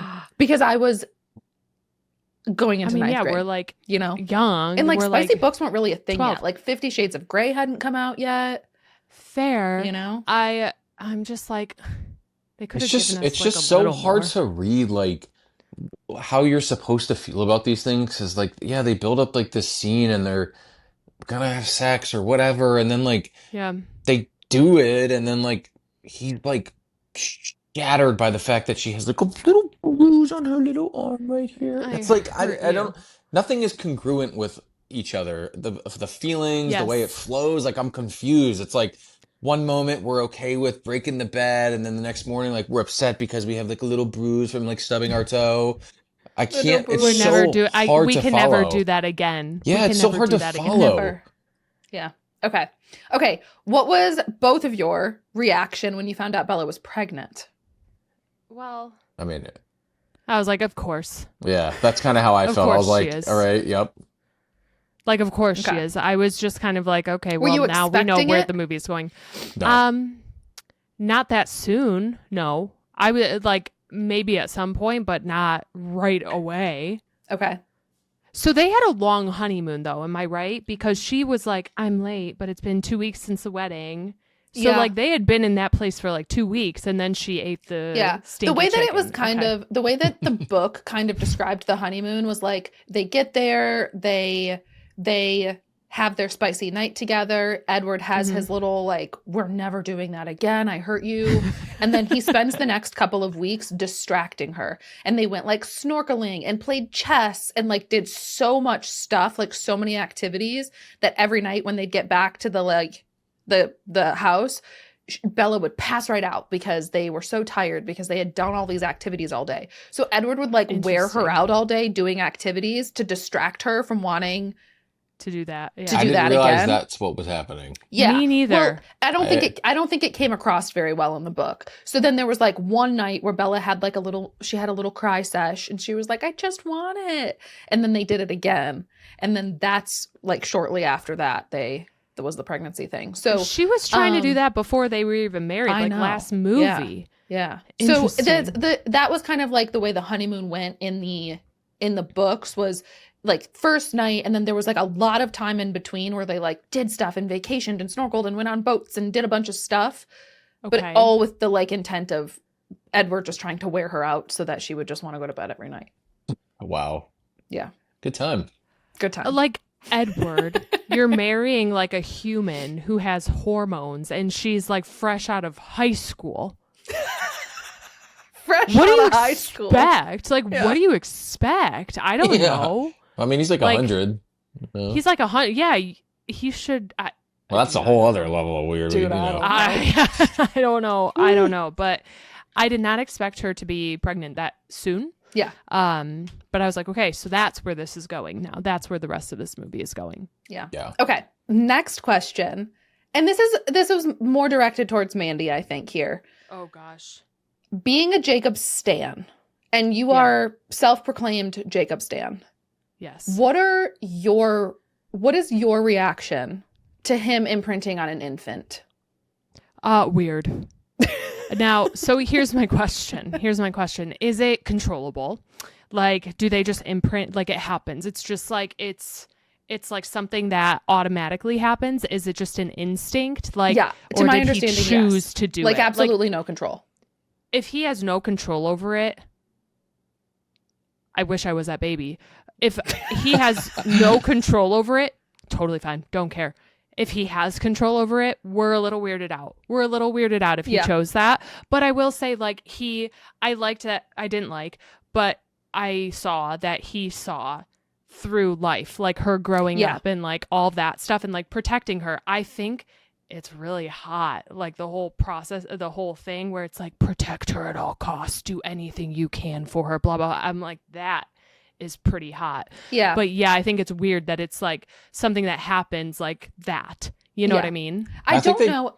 They designed it. They designed it to imply that it's romantic because, like, when they talk about it, they show other couples, and I think that's where, like, when they wrote this, they like meant to shock us, and it was like, no. Like, imprinting is just like a deep form of love. It's not necessarily romantic. So, like, that's how it took form because it was supposed to be shocking, and it was. It was like, oh, I didn't know that was possible. I thought it was like a mate thing. Right. But it's just like, that, like deeply caring. Right. And if it just happens like that, like when they made eye contact, yeah, it's freaking weird that it's a baby.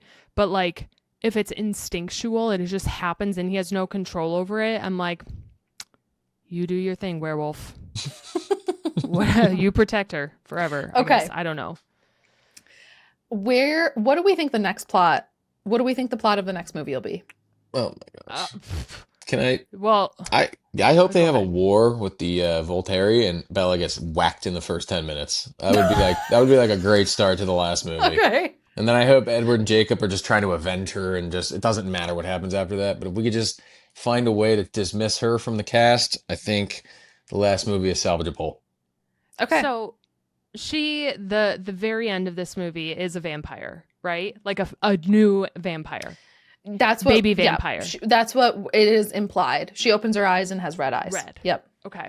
And I was expecting like gold. And so when I saw red, I'm like, oh, she's going to be a problem. So I'm like, is she going to, and her baby is probably going to be a problem too. Like that little one's probably a new vampire. So they're going to be like tag team problem duo. Sucking so much blood. No, seriously. And then I'm like, well, what's Jacob going to do? Like, I don't know if Jacob is I don't know what comes with this instinctual thing that he's going to have going on, but I feel like that's going to become a problem. And maybe Bella kills Jacob or like they fight. Like, and I mean fight as in like werewolf tries to kill vampire fight, not like fighting with words. Mm-hmm. I did like some of that werewolf fighting in this movie though. That was really cool.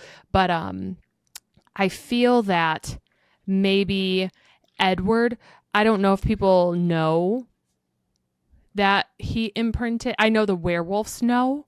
I don't know if they'll tell, if they can tell other outsiders, like if they'll tell Bella and Edward, like, oh, dude, that's like my soulmate. Your daughter's my soulmate. I don't know if that's going to be found out, but like something's going to go down. I think something's going to happen. Okay, so like a convergent version of a plot that's not destructive would be he imprints on her so she's a vampire, this kid. Yeah. So he like hates vampires, but he imprinted one, so he has to care Right. about it, and he's vying for this alpha position. So I think there's a concurrent toppling of a regime over on the werewolf side, Wow.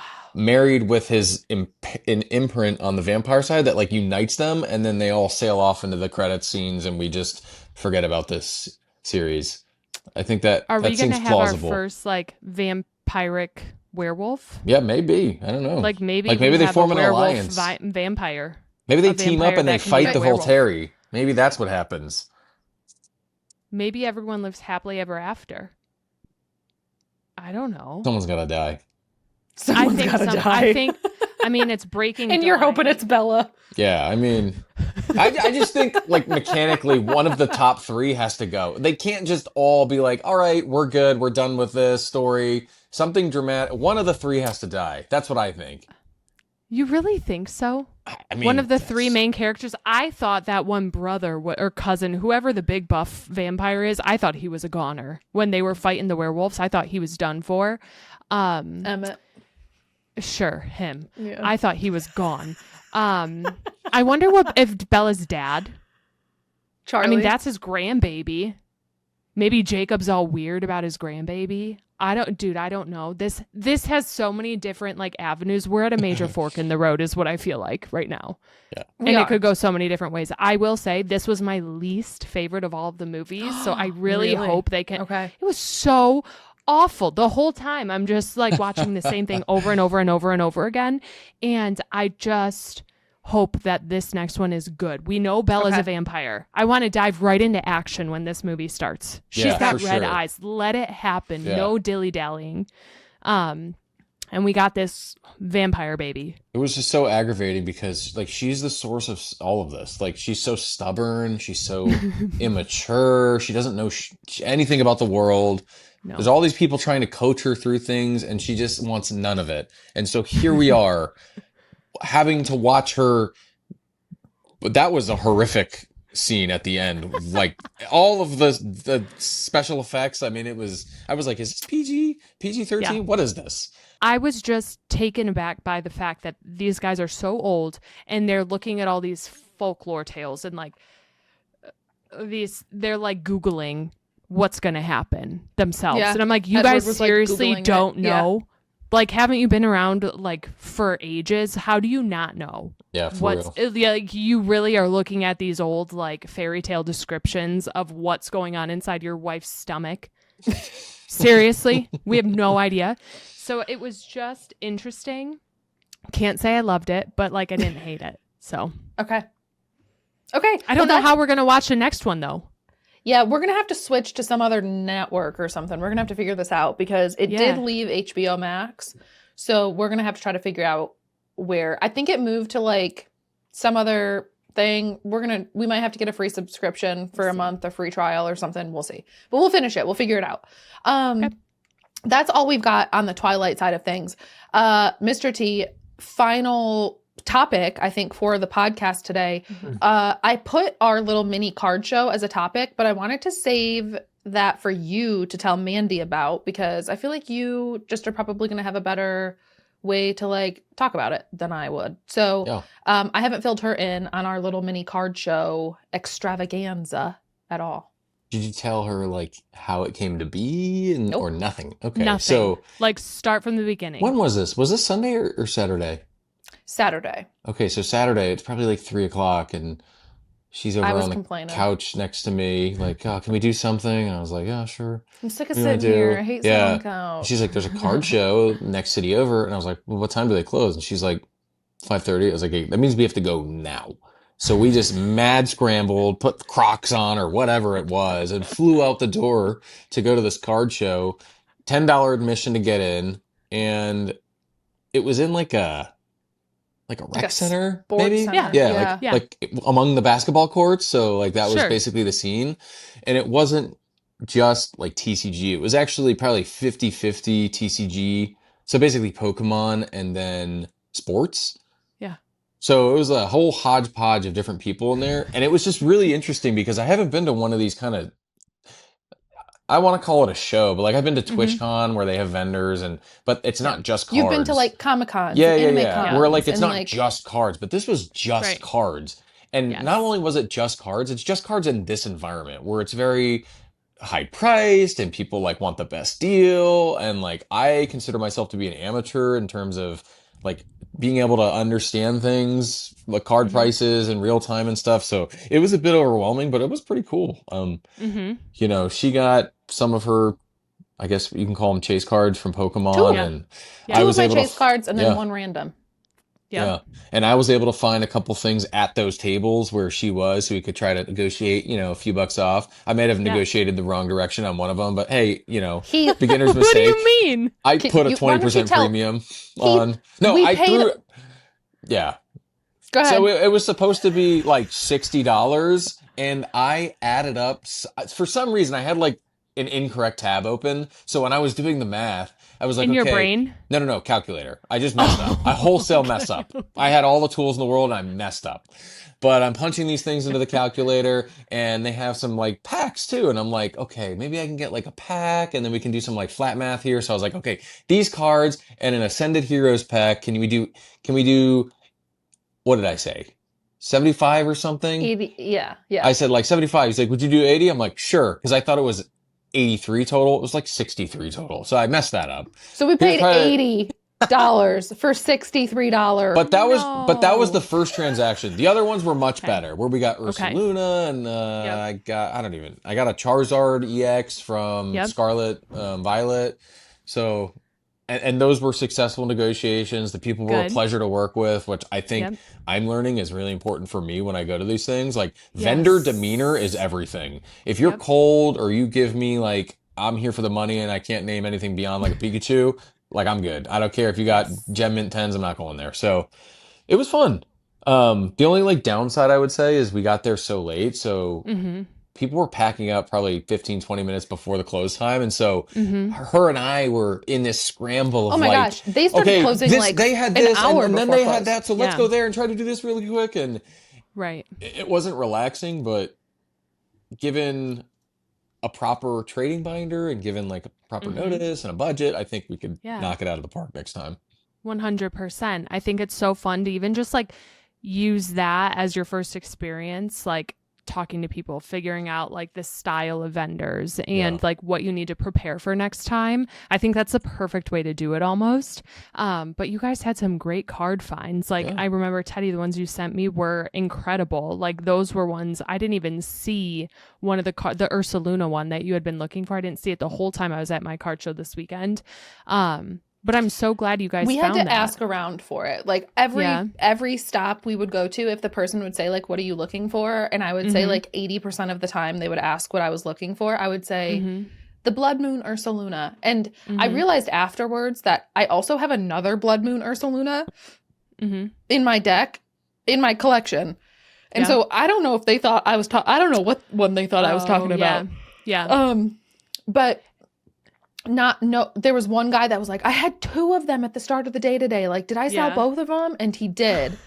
And then I had a few tables be like, no, but I had someone else ask me about that earlier. No, I've had a couple people ask me about that card though. And I was like, what are the odds? Interesting. But yeah, we did end up getting him. I got Blood Moon Ursaluna, the Charmander with his little face squashed up against the window. And then I also got a really cute Sunflora card. Yes. I think, Mr. Teddy, to your point, like a good vendor is quite possibly the most important part. We talked a little bit about it at the beginning of the podcast, but like there's a lot of people who are just trying to get the best deal or who will overprice cards because people will pay for them when they see them. But I think it's like doing your research, prepping like market prices or understanding how vendors are getting their prices and what everyone's different. Like I had a vendor this weekend who based their prices off of the most recent sale on TCG. Instead of market so it could be price. Higher. Exactly. So it could be a higher or lower price. Depending on the movement. Exactly. And even though the market price is higher, they're looking at a most recent sale, which could have been lowballed, and they're using that price on a card you're trading them, so you get screwed essentially. So I feel like Mandi interesting. was looking for her tag team Sylveon card, and it's, what did you say it is? Like, it's about $400 to $500 market price right now. And the guy was charging selling it for $800. Yeah. And he was like, you should just buy it now because it's only going to go up from here. And I'm like, no, it's not. You're nuts. What I do is the day before the card show, I write down my favorite, like the cards I really would love to keep an eye out for. And it's better to keep it small because otherwise you get so overwhelmed. And I write down the market price. And I know that I should not go I'll go way under, but like way over market price on a card. So like you have a ballpark in your head, and I carry my list around, and then people, like, I'm not kidding, everyone who sees my list will say, oh, you have a list, what are you looking for? And all the vendors who care, they'll be like, hey, how's it going? How's your show going? Like, what are you looking for, anything specific? Half the time I say no, but then eventually I'll be like, I'm really looking for this Pikachu promo. And they're, if they don't have it, they'll be like, oh, but my buddy down there does, or whatever. I find that like just having the conversation, if someone's giving me that stone cold face and not nice, I just look and I'm like, oh, you have cool cards. Like, awesome. Have fun this weekend. And I walk away. Yeah. You know what I mean? And like, I don't even pay attention to those people. I go to the people who, my favorite thing, and I told someone this weekend, is when I'm looking at someone and I see cards that I like, where I don't necessarily want to spend that much on their cards, I'm like, oh my gosh, these are like amazing cards. I really love that one. I've always loved the look of that card. And they're like, well, what, like, are you looking for it? I'd love to work something out with you. Do you have cards to trade? And when they open the avenue of like trading, or like, do you have anything that you want to like knock the price down with? Do you have any cards that we can like cut off the cost with? That to me speaks volumes, because they're trying to help you.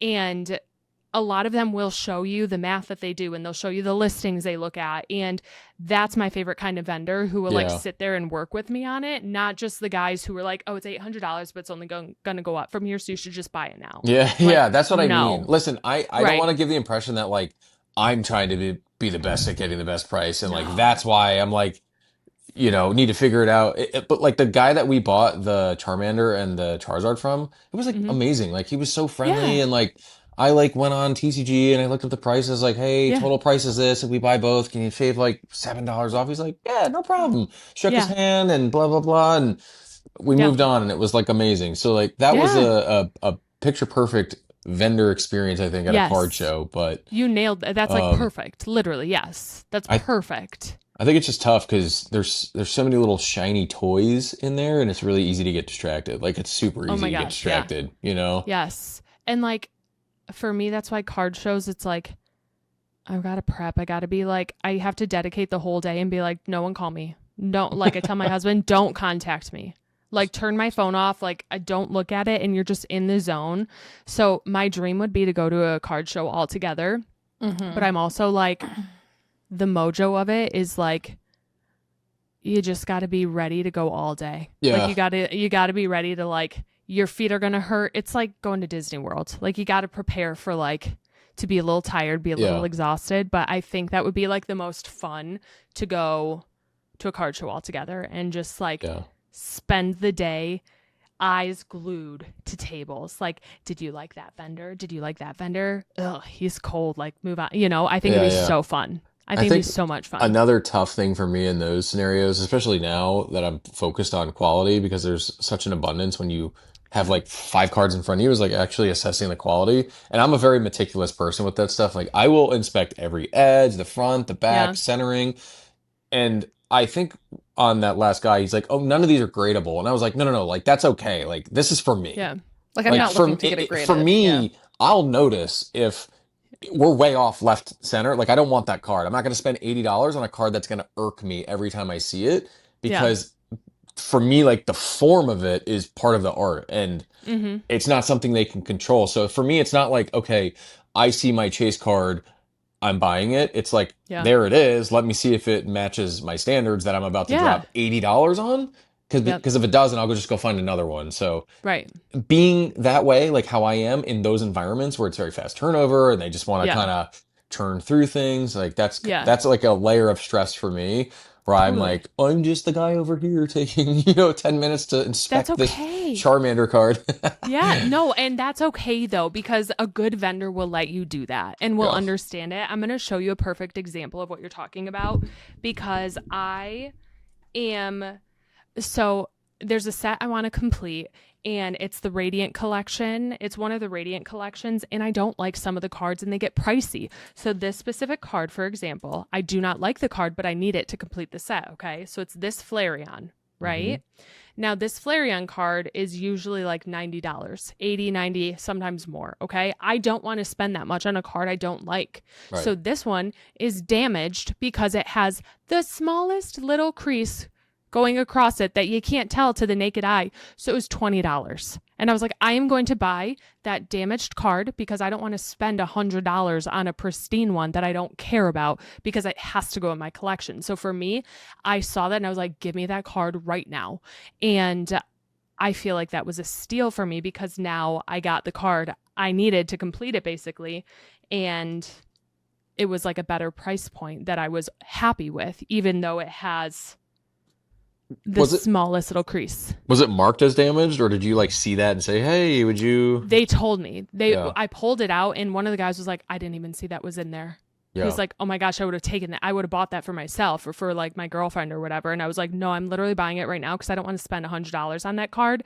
And it wasn't marked as damaged. It was in their binder. And so I just flipped through and saw it and I was like, why is this in a binder? This is normally like in the cases. Yeah. And so I was looking at it and I'm like, oh, because there's like this smallest little crack right there.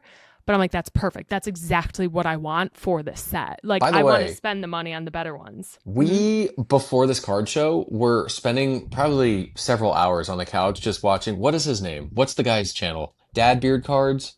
Yes. Mm-hmm. It was so cathartic. I was like, this is so emblematic of like what this is about. Do you know what I mean? I was like, this is so perfect the way...